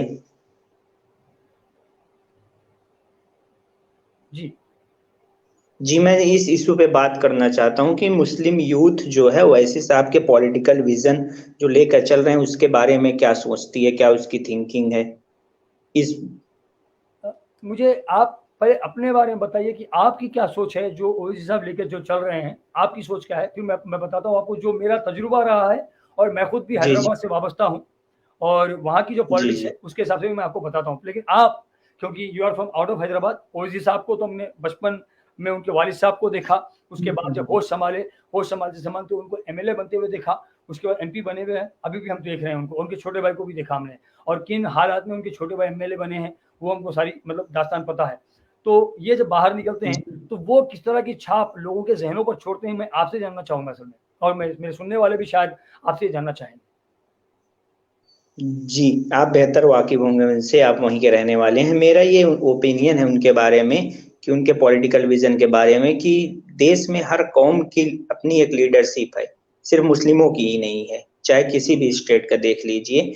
और ये समाज का ये तल्ख हकीकत है, जिस कौम की लीडरशिप होगी उसकी बात की जाएगी, उसका डेवलपमेंट होगा, और लोग उनकी बातों को मतलब सुनेंगे, समझेंगे।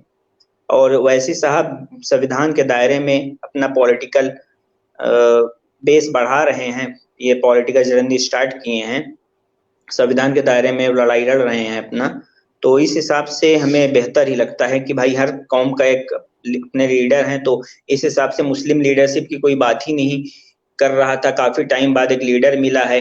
अब तो अशरफ भाई, हम आपको बता के ये हमें थोड़ा हैरानी होगी, हमें बहुत दुख हुआ कि किसी भी मुस्लिम इशू पे, चाहे मॉब लिंचिंग हो चाहे जो हो, तमाम सेकुलर पार्टियां जिस तरह खामोशी अख्तियार करती हैं। अभी यहाँ पे यूपी में गोरखपुर में जो मनीष गुप्ता पुलिस ने मार दिया होटल में जाके, ये मामला सुने होंगे आप। वहां पे अखिलेश यादव जी गए, कुछ पैसों की मदद की, और यहाँ पे इनकाउंटर हुआ मुस्लिम को, फर्जी इनकाउंटर, हमारे प्रतापगढ़ में जहाँ पे रहता हूँ, तौफीक नाम के शख्स का झूठे ही एटीएम चोरी के नाम पे, वो घर पे सो रहा था, उठा के मारे। तो वहां पे मतलब घर नहीं पहुंचे कोई बात नहीं, लेकिन एक ट्वीट करके मतलब एक बात तो रख देते, कुछ भी नहीं किया। अब हमें डर ये लग रहा है, पहले थोड़ी बहुत मुसलमानों की सुनवाई हो जाती थी इलेक्शन, मतलब इस सेकुलर पार्टियों में, अब हमें लग रहा है कि ये अब जब इलेक्शन के टाइम ही नहीं पूछ रहे हैं, आगे क्या पूछेंगे। तो ओवैसी साहब ने ट्वीट किया उसके बारे में।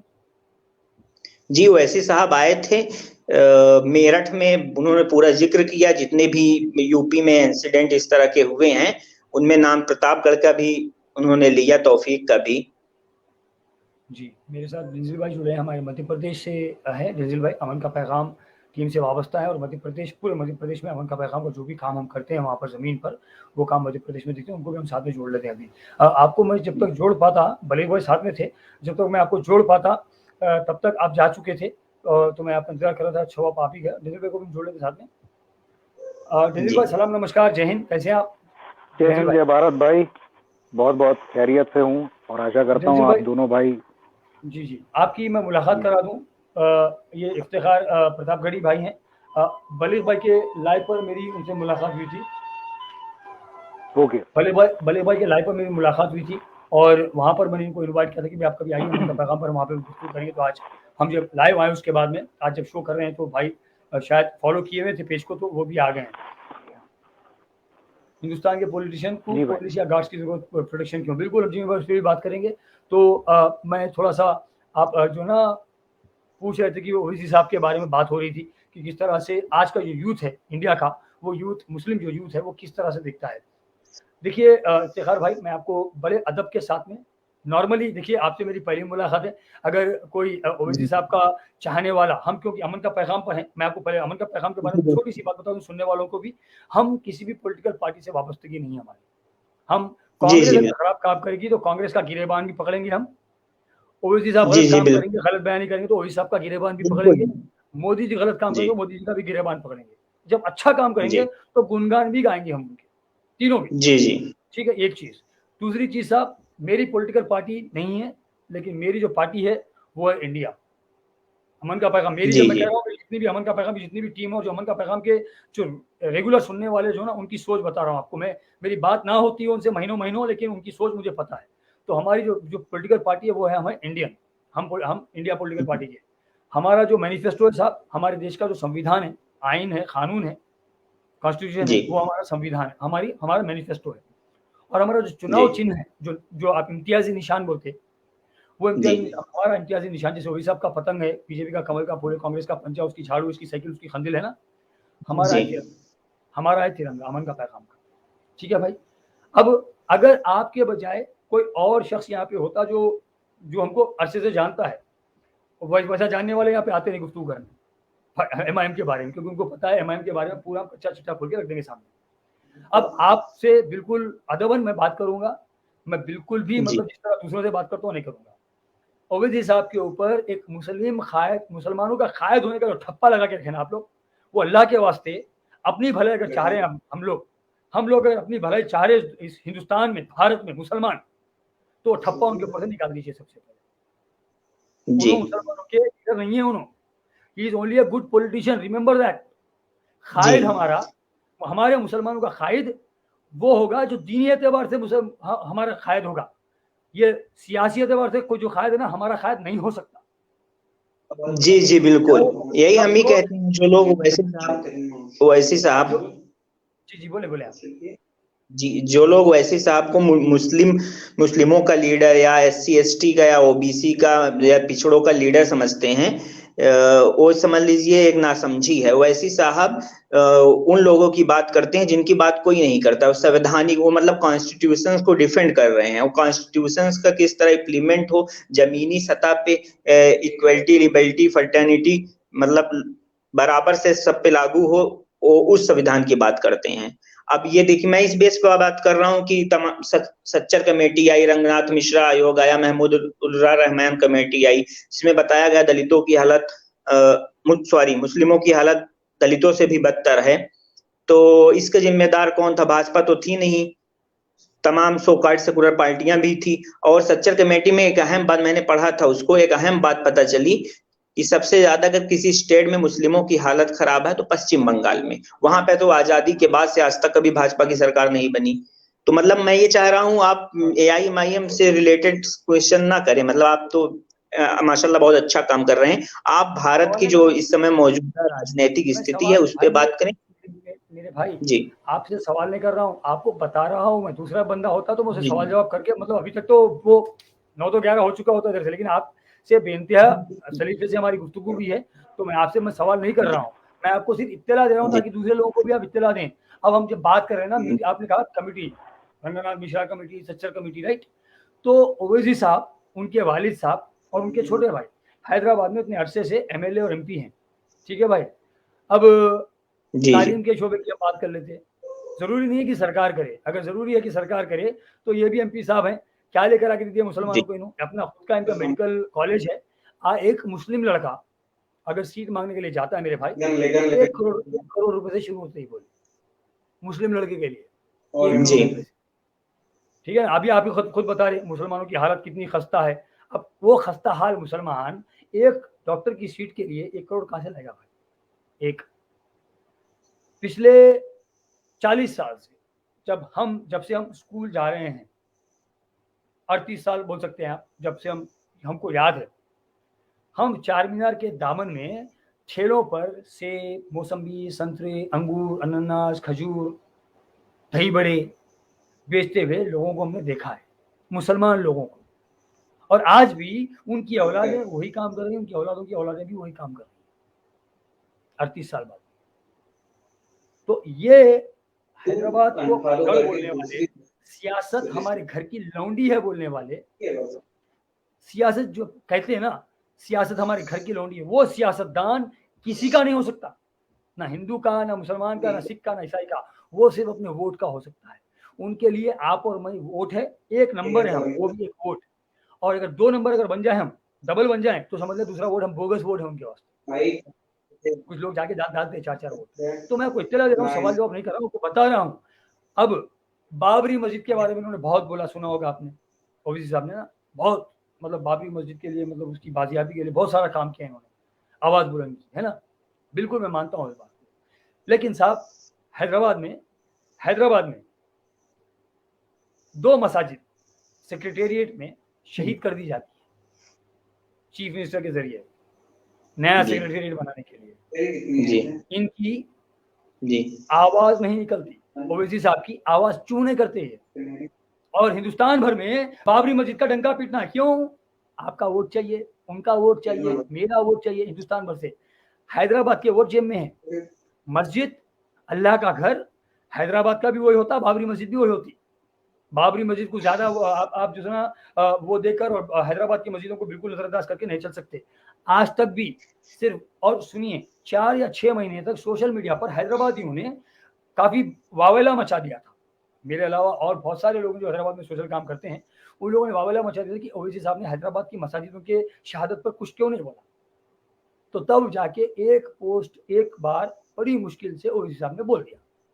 अब बाबरी मस्जिद का क्यों बोलना? हिंदुस्तान भर में, बिहार में मुसलमानों के वोट चाहिए, मध्य प्रदेश में मुसलमानों के वोट चाहिए, यूपी में मुसलमानों के वोट चाहिए, महाराष्ट्र में मुसलमानों के वोट चाहिए, गुजरात भी जा रहे हैं भाई साहब। आपकी आवाज कट रही है भाई, अशरफ भाई आपकी आवाज कट रही है। आपको दनिल भाई आपको आ रही है? एकदम साफ है भाई। अच्छा ठीक है, मतलब आपका वीडियो भी नहीं सही से आ रहा, आवाज थोड़ा, आपका थोड़ा नेटवर्क थोड़ा, हाँ नेटवर्क यहाँ प्रॉब्लम रहता है। वालेकुम सलाम नायला भाई। तो वो ना, उनको मुसलमानों के वोट चाहिए, महाराष्ट्र से, गुजरात से, बिहार से, मध्य प्रदेश से, उत्तर प्रदेश से, पंजाब से, दिल्ली से मुसलमानों के वोट चाहिए, ठीक है ना। लेकिन हैदराबाद के मुसलमानों के वोट नहीं चाहिए। हाँ, हैदराबाद के मुसलमानों के वोट उनको नहीं चाहिए। क्यों मालूम है? ऑलरेडी उनके जेब में है ये सीट, यहाँ से कोई भी नहीं, ये कहते हैं भाई दावे के साथ। और हैदराबाद की आवाम बड़ी बेवकूफ है, बड़ी बेवकूफ है, बता दूं आपको। ये दावे से कहते हैं चार मीनार एमएलए कॉन्स्टिट्यूंसी से अगर एमआईएम, ये इनके खुद के अल्फाज बता रहा हूँ, एमआईएम का गधा भी ठहर जाए ना, गधा, हम गधे को भी टिकट देके खड़ा कर देना वहां पे, तो लोग उसको भी वोट डाल के जिता दें चार मीनार। तो लोगों को ये गधे से भी ज्यादा बेवकूफ समझे में अशरफ भाई बाहर निकलते ना, बड़े पारसा बनते। जी जी, मैं कुछ बोलना चाहता हूँ।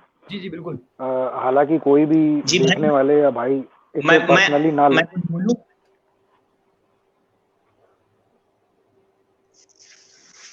अरे भाई साहब, एक मिनट, बलिश भाई बिल्कुल, बहुत बहुत शुक्रिया बलिश भाई। बिल्कुल मेरे पास खबर पहुंची है, रीबिल्ड होगी, और इसका फाउंडेशन ना, बुनियाद नहीं, आज से 4 महीने पहले डलने वाली थी बलिश भाई, अभी तक नहीं डली, अभी भी डलने में ही है। खबर मेरे पास है, और बुनियाद की भी खबर है मेरे पास, डलने वाली है, अभी तक नहीं है बलिश भाई। और जो बोल रहा हूँ ना, बराबर मैं जानकर बोल रहा हूँ। अगर मुझे पता होता या नहीं होता ना इसके बारे में तो मैं जिक्र भी नहीं करता इसके बारे में, यकीन जानिए आप। और आपको तो पता है अमन का पैगाम तो बिल्कुल जो सही है सही है, गलत है गलत है, जो नहीं है नहीं है, जो है। तो वो संघीय बुनियाद 4 महीने से धरने पे ही है। वो तो मैं आपको 5 एकड़ जमीन देकर सुप्रीम कोर्ट में बोल दिया आप जाइए बाबरी मस्जिद बना लीजिए, तो वो सेम थोड़ी चीज होती है। पर तुम वहां से टूटी क्यों, उसके ऊपर सवाल होना था, वो सवाल नहीं हुआ कई अरसे तक। हम लोगों ने जब बोला, बहुत सारे लोगों ने हैदराबाद के, तब एक बार बोल दिया गया। जी भाई, गो अहेड भाई प्लीज। मैंने आपकी पूरी बात सुनी, मैं इस पे बताना चाहता हूँ जितना इंफॉर्मेशन है। अभी तो हमारी ज्यादा एज नहीं, आई एम 25 ईयर्स ओल्ड, तो आपको ज्यादा तजुर्बा है।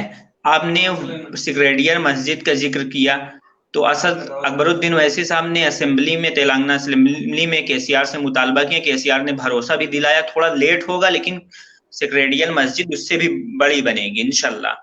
और उसके बाद आपने कहा हैदराबाद में मतलब लोगों को, मतलब वहां कौम बेवकूफ है। कौम अगर बेवकूफ होती तो इन्हें लगातार एमपी क्यों बनाती, वो भी इनके वोट में अशरफ भाई, let me answer him please, let me answer him, है ना, let him speak and then I will speak. जी, अगर हैदराबाद की कौम बेवकूफ होती तो इन्हें बार बार क्यों एमपी बनाती, इनके भाई को एमएलए क्यों बनाती। और इन्होंने 1200 करोड़ रुपए अल्पसंख्यक का बजट पास करवाया, और शादी फाउंडेशन, इनका कोई स्कीम है, वहां पे गरीबों की शादी होती है, शादी मुबारक, ये सब काम करा रहे हैं। अब सरकार में तो है नहीं भाई, हर चीज क्या कहते हैं, जो पॉलिसी होती है, जो क्लियर कट जो मतलब लाया जाता है, वो तो जिसका गवर्नमेंट रहेगा वही करेगा। लेकिन फिर भी इनके साथ जो एमएलए हैं वो सरकार से मुस्लिम इशू पे मुस्लिमों की प्रॉब्लम सॉल्व कराते हैं। और ये बाबरी मस्जिद का जहां तक आपने जिक्र किया, तो सेक्रेटरी मस्जिद की भी आवाज उठाए अकबर साहब ने, मैंने उनका स्पीच सुना था, और केसीआर ने भरोसा दिलाया कि थोड़ा लेट होगा लेकिन बनेगा। जी, कैन आई स्पीक अशरफ भाई? जी भाई बोलिए। भाई मुझे नहीं पता कि आपको कितनी मालूमात है, और खैर हम लोगों का जो प्लेटफॉर्म है भाई, हम लोग तो किसी पार्टी या किसी पॉलिटिशियन से ताल्लुक रखते नहीं है, इनको तवज्जो भी नहीं देते हैं हम लोग, क्योंकि ये तवज्जो देने लायक लोग नहीं है। पहली चीज, मैं भी एक राजनीतिक घराने से बिलोंग करता हूँ, लेकिन मैं तवज्जो तक नहीं देता हूँ, और ना इन लोगों को, इनकी वो हैसियत नहीं है, इनका मयार नहीं है जो आपका और मेरा है। और मैं चाहूंगा कि आप एक नौजवान हैं, मैं भी एक अंधभक्ति से निकल कर आया हूँ कुछ समय पहले ना। मैं भी एक बहुत ही घटिया सोच से और ऐसी सोच से ग्रसित था ना, कि आज अशरफ भाई बैठे हुए हैं ना, मैं अशरफ भाई को अभी तक 4 गालियां दे दिया होता, इतना बेवकूफ आदमी था मैं। तो हर आदमी की एक सोच और समझ का दायरा होता है। अपनी सोच को आप सीमित नहीं कर सकते, आप जितना विस्तृत और बढ़ाओगे ना अपनी सोच को, आप उतना सीखोगे। लेकिन कभी भी कोई आदमी कुछ बोल रहा है ना, तो उसके पीछे के मतलब समझना बहुत जरूरी है। अब मैं आपको एक छोटा सा उदाहरण देता हूँ। क्या आप ये कह सकते हैं कि वाकई में वो मुस्लिमों की नुमाइंदगी बहुत ही तरीके में, और जो भी कह रहे हैं वो सच कह रहे हैं, और जो उनके विजन्स हैं वो बिल्कुल क्लियर हैं? जिसमें हाँ या ना जानना चाहता हूँ। जी, जहां तक मैं जानता हूं कि वो जो भी बात करते हैं, अपना बात रखते हैं मुस्लिम इशू पे, वो सरकार के जो डेटा हैं, चाहे वो क्या सेंसस का डेटा हो, चाहे जितने भी रिपोर्ट कमेटियों का हो, और वो फैक्ट के साथ बात रखते हैं। इस बात को तमाम बड़े सीनियर जर्नलिस्ट भी मानते हैं। सीनियर जर्नलिस्ट इसलिए मानते हैं क्योंकि वो व्यक्ति जो है वो एक पॉलिटिशियन है, और मैं वाकई में उनकी तारीफ करूंगा कि वो बहुत तर्कसंगत आदमी है। लेकिन तर्कसंगत होना और नियत साफ होना दोनों बहुत अलग चीजें होती हैं। आज की तारीख में तो ऐसे कई उदाहरण मैं आपको दे दूं। अशरफ भाई, बस मैं वो एक ये चीज पटकना चाह रहा हूं ना, वो पटक दूं बाउंसर। आपने नरेंद्र मोदी को देखा होगा, कैसी बातें की थी, 15 लाख रुपए हर आदमी के अकाउंट में आएगा, ये बोला था। जी। आपने अपने जीवन में कभी ब्लड डोनेट किया है? हमने 2-3 बार किया है। तो एक दिन में आपने कितने लीटर ब्लड दिया है? आधा लीटर। आधा लीटर ब्लड दिया है आपने?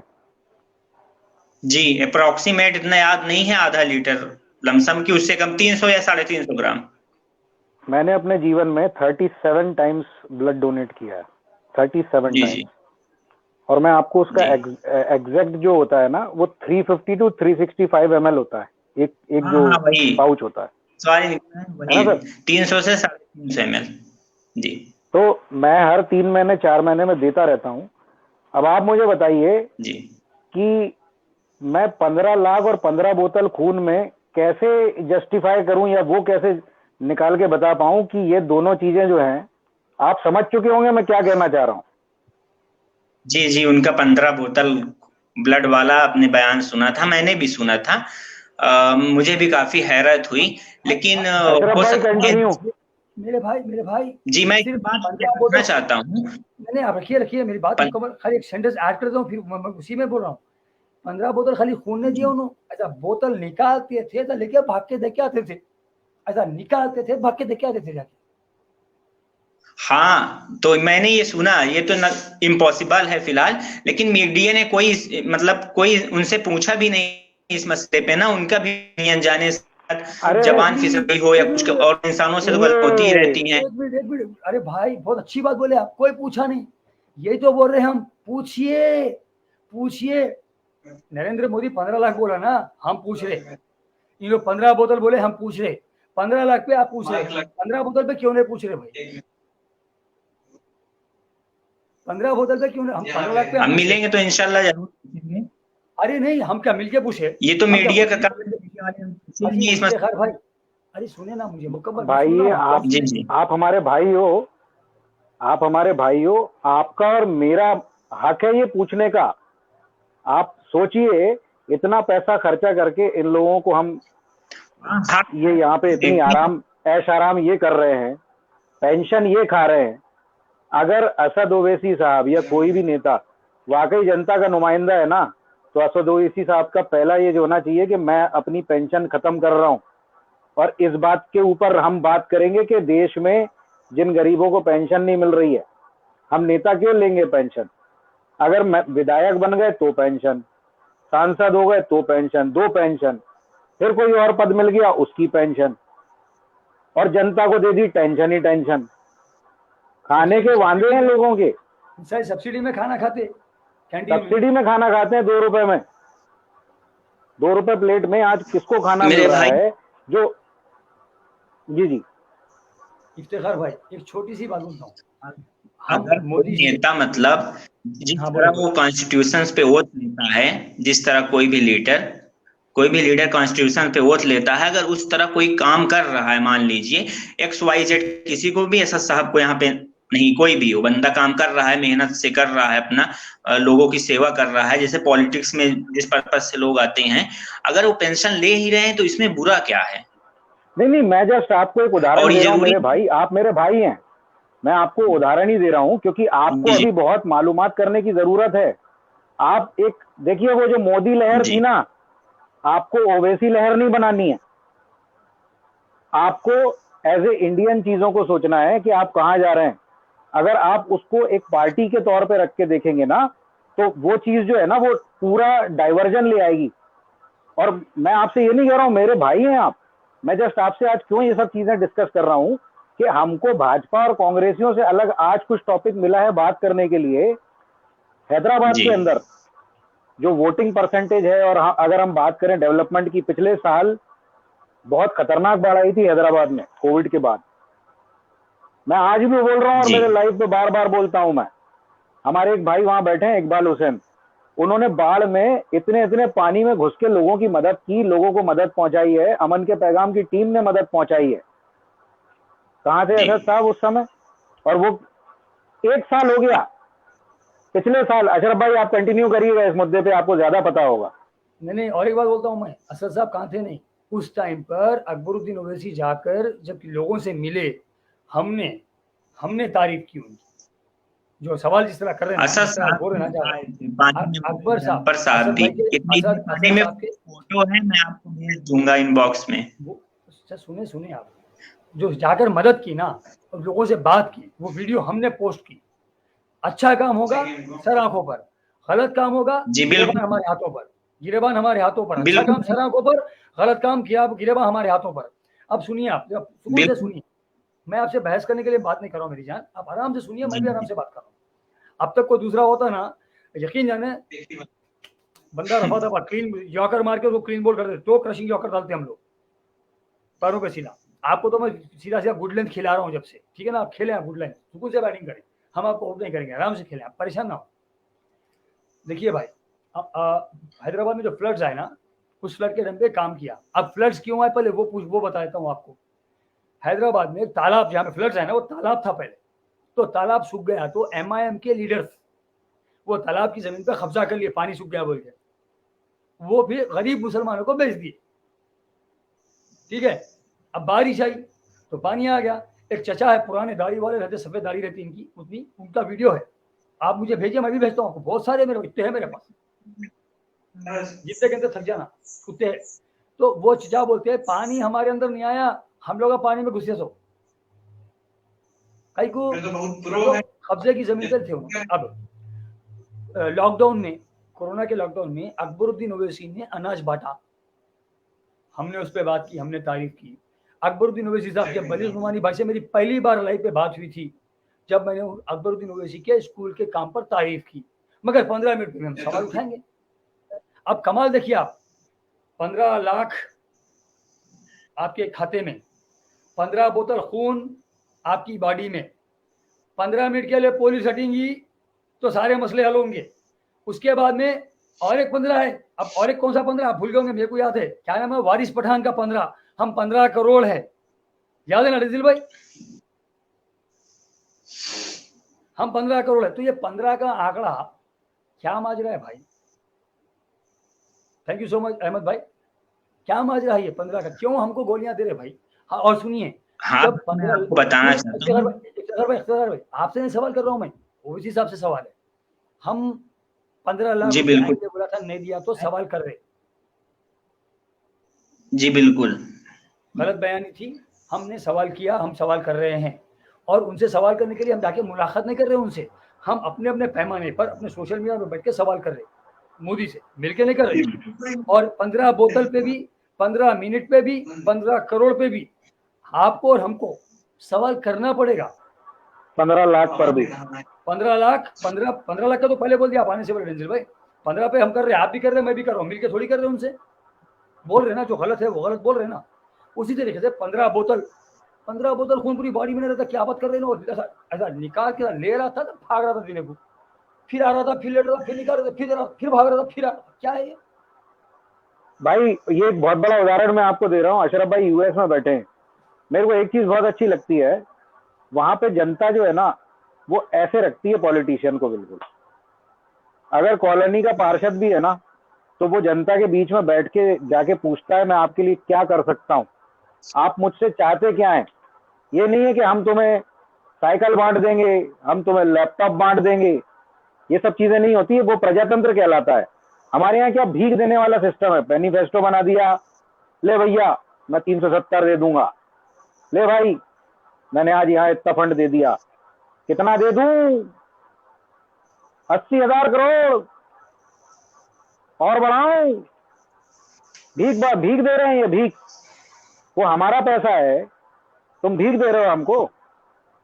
वहां पे अशरफ भाई के जो इलाका है, वहां पे आके पूछता है बंदा, भाई मैं क्या कर सकता हूं आपके लिए, बताइए।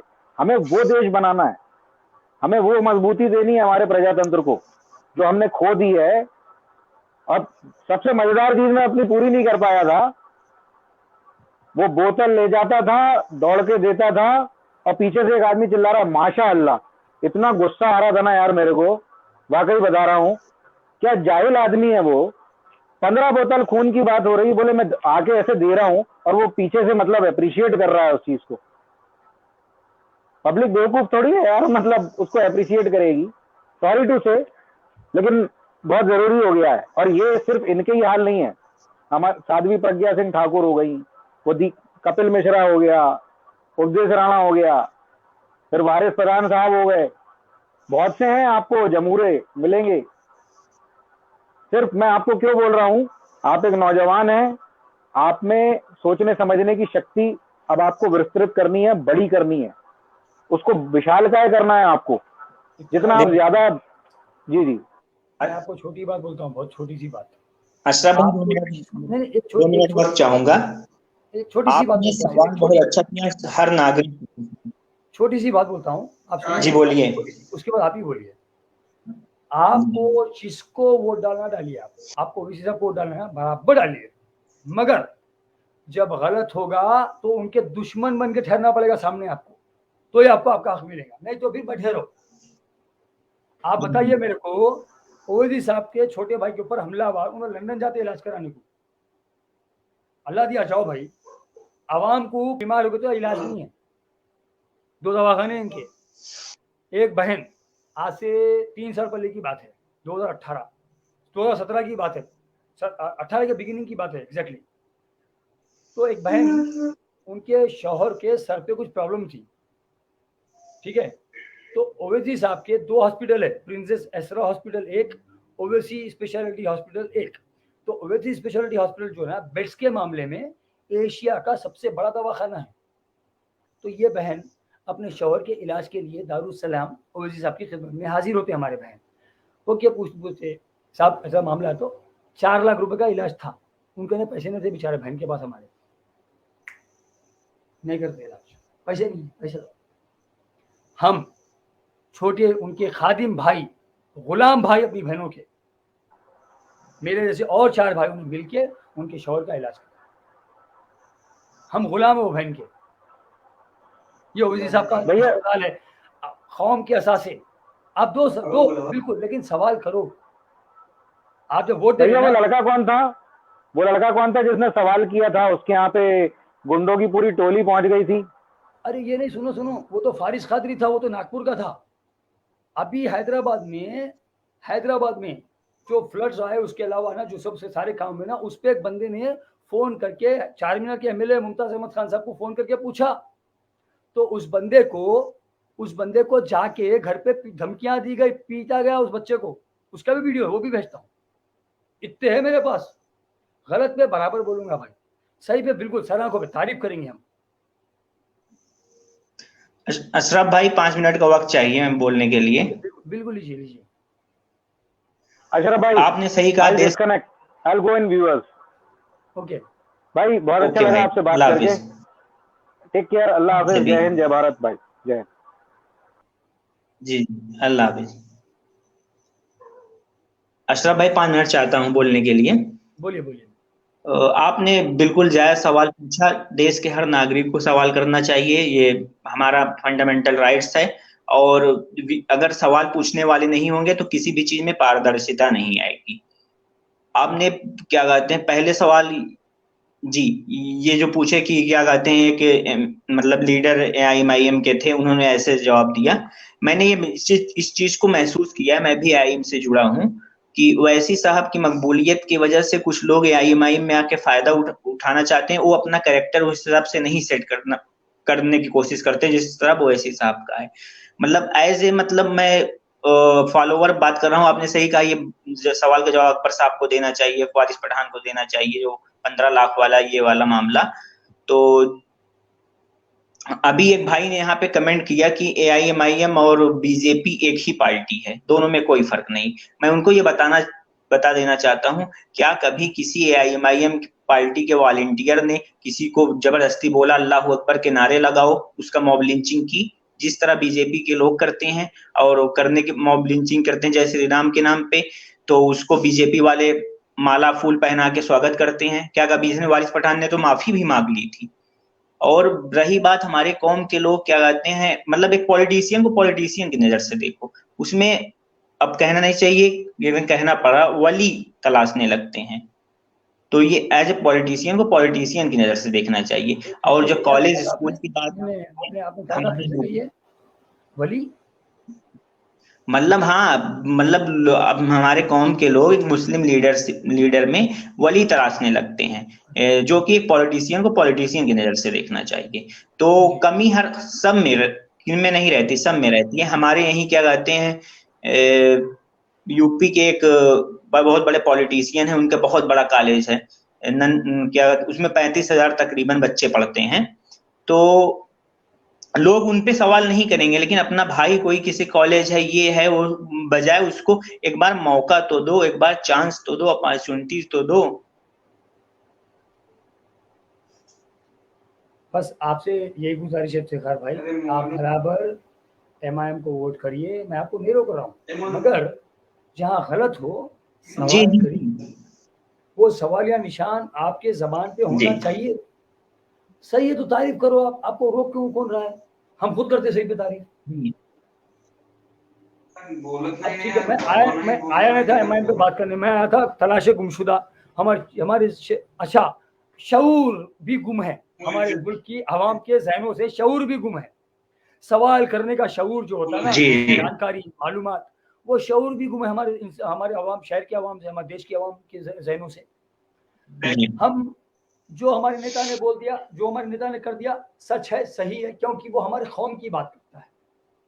ये सोच जब तक रहेगी हमारे जहनों में, जब हम, देखो भाई सीधी सीधी बात है, जब हम एक नॉन मुस्लिम भाई को, एक हिंदू भाई को बोलते हैं कि भाई तुम मोदी जी का साथ दे रहे हो सिर्फ क्योंकि इस वजह से, क्योंकि वो धर्म की बात करते हो, तुम उनकी बात सुनकर मुसलमानों के दुश्मन बने हुए हो, क्योंकि वो धर्म की बात करते हो, मुस्लिम उनका साथ दे रहे, उन्हें गलत है बोल रहे ना, हम बोल रहे ना उन्हें गलत है बोल के धर्म के साथ दे रहा, मोदी गलत कर रहा है उसका साथ दे रहा बोल के बोल रहे हम, क्यों धर्म के नाम पे साथ दे रहा, ठीक है, इसलिए तो साथ नहीं दे रहा कि मोदी जी उसको नौकरी दिला दिए, मोदी जी उसके बच्चों के पढ़ाई फ्री में कर दिए, मोदी जी उसके माँ बाप का ऑपरेशन फ्री में करा दिए, उसलिए तो साथ नहीं दे रहा उन्हें, धर्म के नाम पे दे रहा, सही है ना? तो हम उसको बुरा बोल रहे, जी तो ओवैसी साहब को भी धर्म के नाम पे साथ देने वालों को बुरा क्यों नहीं बोलूंगा मैं? ओवैसी साहब का भी धर्म के नाम पे साथ देने वालों को बुरा क्यों नहीं बोलूंगा? उसके लिए जो लकड़ी है ना, इसके लिए भी वो लकड़ी रहेंगी, उसको जो तराजू से तोलूंगा, इसको भी वही तराजू से तोलूंगा। और बंदा है समझ रहे बात को आप? ओवैसी साहब का साथ दो, मजहब के नाम पे मत दो, मुसलमानों के लीडर है, मुसलमानों की बात कर रहे, तारीख से तनवीर से मिलने आए थे, नहीं तनवीर से मिलने आए थे, नहीं उस वास्ते नहीं। हाँ, आप जो वोट तो आपको देना है किसी को भी, क्योंकि हमारा मुल्क है, मुल्क में डेमोक्रेसी है तो इलेक्शन होंगे, इलेक्शन में कोई ना कोई पॉलिटिकल पार्टी होगी तो आपको वोट डालना पड़ेगा इलेक्शन की वजह से, और जब वोट डालेंगे किसी को तो डालेंगे, बराबर तो जाके आप वोट। लेकिन जब आपको आपके हकूक ना मिले, जब आपके साथ एक बोला गया और दूसरा किया गया, जब आपको लगे कि ये गलत बयानी कर रहा है, डट के खड़े होकर सवाल करें, वरना आज जैसे भाजपा हमको रौंद रही है, कल ये भी हमको रौंद रही है। सरकार तो नहीं बनने वाली है इनकी, कहीं पे भी सरकार नहीं बनने वाली है इनकी, लिख के रख लो आप, सरकार इनकी नहीं बनती कहीं भी। इनका बन गया क्या, 5 MLA 10 MLA, और क्या बनता? उतना ही, उतने में क्या आपका भला, मुल्क भर में क्या भला होने वाला है आपका? Bigger picture, look at the bigger picture. अगर मजहब के नाम पे जो कोई भी, मजहब के नाम पे जो कोई भी मोदी का साथ दे रहा है गलत है, मजहब के नाम पे जो कोई भी एमआईएम का साथ दे रहा है गलत है। काम के नाम पे तो बराबर काम उन्हें नहीं करा, उसके बाद में आप साथ दे रहे हो और उसके काम को सही बताने की कोशिश करें, क्योंकि आप उसके साथ दे रहे, हम आपको अंधभक्त बोलेंगे। अगर आप ओवैसी साहब के काम को, गलत काम को गलत नहीं बोलेंगे, उनकी नाकामयाबी को नाकामयाबी नहीं बोलेंगे, फिर भी आप उनका साथ देंगे क्योंकि मुसलमान है वो, तो हम आपको मुरीद बोलेंगे। समझ रहे हैं आप? तो आप जिस तरह से मोदी का चाहने वाला, क्योंकि उन्हें धर्म की घुट्टी पिया हुआ इसलिए मोदी जी के गुणगान गा रहा, उन्हें गलत है, अंधभक्त है ना, उसी तरीके से ओवैसी साहब का चाहने वाला और वो धर्म की घुट्टी पिया हुआ, मुसलमानों की खायद समझा हुआ है उनको, और उनकी गुणगान गा रहा, उनके गलत पे नहीं बोल रहा, तो उन्हें मुरीद है। कौन नहीं करता आवाज ऊंची करके, कौन बात नहीं करता? जो गुलाम रहता। आप गुलाम है ओवैसी साहब के, आप गुलाम है मोदी के, तो बराबर अगर आपके साथ गलत होगा तो बराबर सवाल करिए। गुलाम के ऊपर 100 कौड़े भी बरसे ना, उन्हें सर नीचे के बैठता उन्हें। हम नहीं है गुलाम, हम उतने ही बाशिंदे हैं जितने हमारे पीएम इस देश के बाशिंदे हैं। जी बिल्कुल। कानून अगर सीधा चलेगा ना, उनको भी उस जुर्म की सजा उतनी ही मिलेगी जितनी आपको मिलेगी कोई भी जुर्म की सजा। अच्छा भाई, आपने बहुत अच्छा मौजू आज का सेलेक्ट किया था, मतलब कि हमारे लोगों के बीच शऊर गायब हो जा रहा है सवाल पूछने का सलाहियत के साथ। ये हकीकत है, चाहे किसी भी कम्युनिटी को, व्हाट्सएप यूनिवर्सिटी के थ्रू लोग नॉलेज ले रहे हैं, बस मैसेज आया, व्हाट्सएप ग्रुप बना लिए जा रहे हैं, उसमें लोगों को ऐड कर लिए जाए, ना देखेंगे ना पढ़ेंगे ना समझेंगे क्या सही है क्या गलत। बीजेपी अपना अलग IT सेल चला रही है, उसको मतलब फॉरवर्ड कर देंगे, चाहे रिलीजन बेस्ड हो चाहे जो, कमी कुछ ना कुछ हर रिलीजन में है, उसको पहले सोचना चाहिए, समझना चाहिए इस एसएमएस मतलब इस मैसेज का आगे भेजने से क्या इफेक्ट पड़ेगा, क्योंकि ये जो सोशल मीडिया है ना डायरेक्ट माइंड पे असर करता है। ये कोई भी चीज सोशल मीडिया के थ्रू, अभी जैसे मैं अपना पर्सनल एक्सपीरियंस बता रहा हूँ, अभी तो मैं स्टूडेंट हूँ यूपीएसआई का, वैकेंसी है उसके प्रिपरेशन कर रहा हूँ, तो मैं ऑफलाइन क्लासेस लेता था, उतना हमें समझ में नहीं आता था, मैं ऑनलाइन क्लासेस लेता हूँ, ज्यादा समझ में आता है। तो आप ये अच्छा मौजू आपने सिलेक्ट किया था, इस पे बात करनी चाहिए। बिल्कुल, बहुत बहुत शुक्रिया मेरे भाई। मैं भी प्रोग्राम खत्म करूंगा, ऑलरेडी 1.5 घंटा होगा प्रोग्राम शुरू करके, प्रोग्राम लंबा भी हो गया और हम उस हिसाब से बात करने नहीं आते, लेकिन आप आए, बड़ी मेहरबानी, बहुत खुशी भी आपसे मुलाकात करके। आपसे कमेंट में बात हुई है, मैसेंजर पे बात हुई है, लेकिन आप लोगों से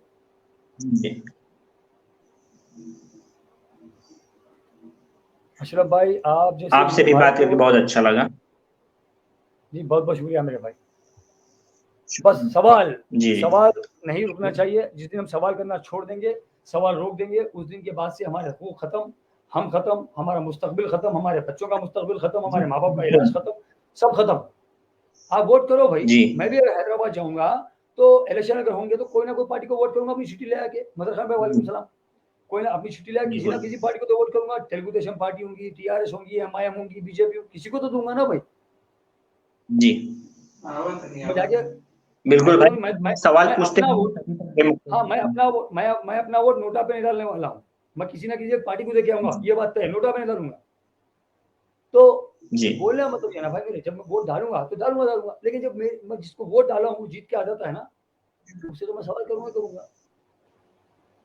क्योंकि देखिए, जो मैंने वोट दिया है ना, मेरा वोट कीमत है उस चीज की, उस हक की। मेरा वोट कीमत है उस हक की जो हक का इस्तेमाल करके मैं सवाल कर सकता हूँ। तो मैं अपना वोट डाल के वो हक खरीद ले रहा हूँ उससे, अपना वोट उसको देकर वो हक उससे खरीद रहा हूँ, तेरे से सवाल करूंगा। समझ रहे हैं आप? अपना और आप किसी को भी वोट डालिए, आप वोट किसी को भी डालिए, भले आपका कैंडिडेट जीते या ना जीते, आपने वोट दिया और जीतने वाले कैंडिडेट से सवाल करने का हक खरीद लिया। वो कीमत है वोट आपका। बिल्कुल, सवाल करने का हक जो खरीद रहे हैं ना आप, उसकी कीमत आप वोट डालकर अदा करें।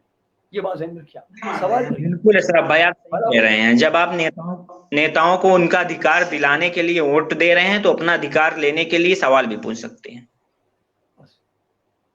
पूछना पड़ेगा, पूछना सकते हैं मगर पूछते नहीं ना। पूछ सकना और पूछना दोनों में फर्क है मेरे भाई। जी, पूछ सकते हैं मगर पूछते नहीं। जी, पूछना पड़ेगा। तो कहते हैं हम फैजुक मारे। ठीक है अफ्तार भाई, बड़ी खुशी हुई मुलाकात करके। बस सवाल होना जरूरी है, इसका ध्यान में रखिए। अच्छा लगा। इंशाल्लाह फिर मुलाकात होगी। बहुत शुक्रिया मेरे भाई। अल्लाह हाफिज। अल्लाह हाफिज। तो अभी हम इफ्तिखार भाई से बात कर रहे थे। इफ्तिखार भाई हमारे साथ थे, जंजिल भाई भी जुड़े थे मध्य प्रदेश एकेपी टीम से। बहुत सबका शुक्रिया, आप सबका बहुत बहुत शुक्रिया कि आप लोग यहाँ पे जुड़े हुए हैं। तो हम लोग बात कर रहे हैं तलाश गुमशुदा। मैं 2 मिनट और लूंगा आप लोगों को, इसका प्रोग्राम को खत्म करूंगा, क्योंकि ऑलरेडी 1 घंटा 27 मिनट हमारे प्रोग्राम को हो चुके हैं।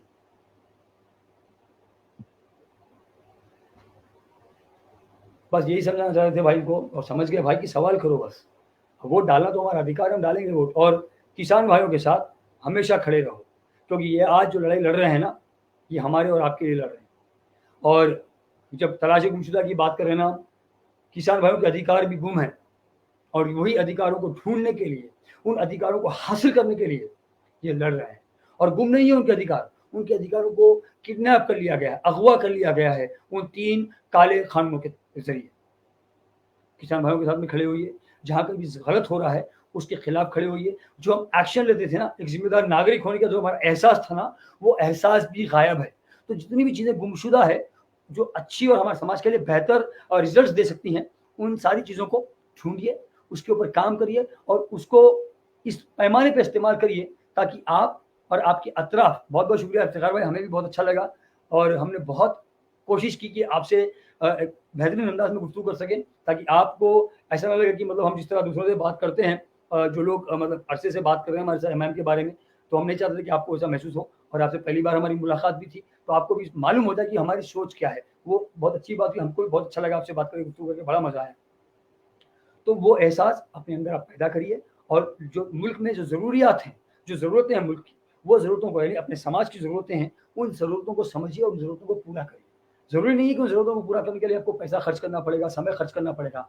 बस आप जब आते-जाते बाज़ार जा रहे हैं कुछ लाने के लिए घर के लिए, या बाहर निकले हुए हैं, बाहर खड़े हुए हैं, चाय पीने दोस्तों के साथ निकले हुए हैं, तो उस समय जो लोग मिलते हैं, उनके साथ अच्छा बर्ताव करिए, अमन से रहिए, भाईचारे से रहिए, और इन नेताओं को ज़रा-सा भी, इतना सा भी, रत्ती भर भी मौका ना दीजिए आपके मुल्क का, आपके शहर का, आपके मोहल्ले का, आपके समाज का अमन, चैन, सुकून अगवा करने का, किडनैप करने का, गुम करने का। देखिए, कोई चीज़ का आप रिवॉर्ड रखते हैं ना, तो लोग जो चीज़ गुम जाती है वो लाके दे देते हैं। इसमें घुमा कर आपके पास से चैन और सुकून और आराम आपसे घुमा कर, आपसे दूर करके फ़ायदा इन लोगों को हो रहा है। आपको कुछ भी हासिल होने वाला नहीं है। फ़ायदा इन लोगों को हो रहा है। वो उनसे ले तो लिए हैं, लेकिन वो चैन सुकून आपको अमन वापस नहीं दे रहे हैं, लेकिन अपनी जेबें भर रहे हैं, अपने बच्चों को फ़ॉरेन में पढ़ा रहे हैं, और आप और हम जूझ रहे हैं साहब अपने बच्चे को हाई स्कूल पास करवा दें, इतनी हमारी आमदनी हो जाए। चलिए, अमन का पैगाम से अशरफ अहमद को, आपके होस्ट, आपके दोस्त, आपके भाई को इजाज़त दीजिए। आप लोगों से कल हम ज़रूर मुलाकात करेंगे। कल तक के लिए अमन का पैगाम से मैं अशरफ अहमद आप लोगों से इजाज़त चाहता हूँ। अस्सलाम वालेकुम, नमस्कार, सत श्री अकाल, good morning, good afternoon, good evening, good night. Hindustan ज़िंदाबाद, जय हिंद, सत्यमेव जयते।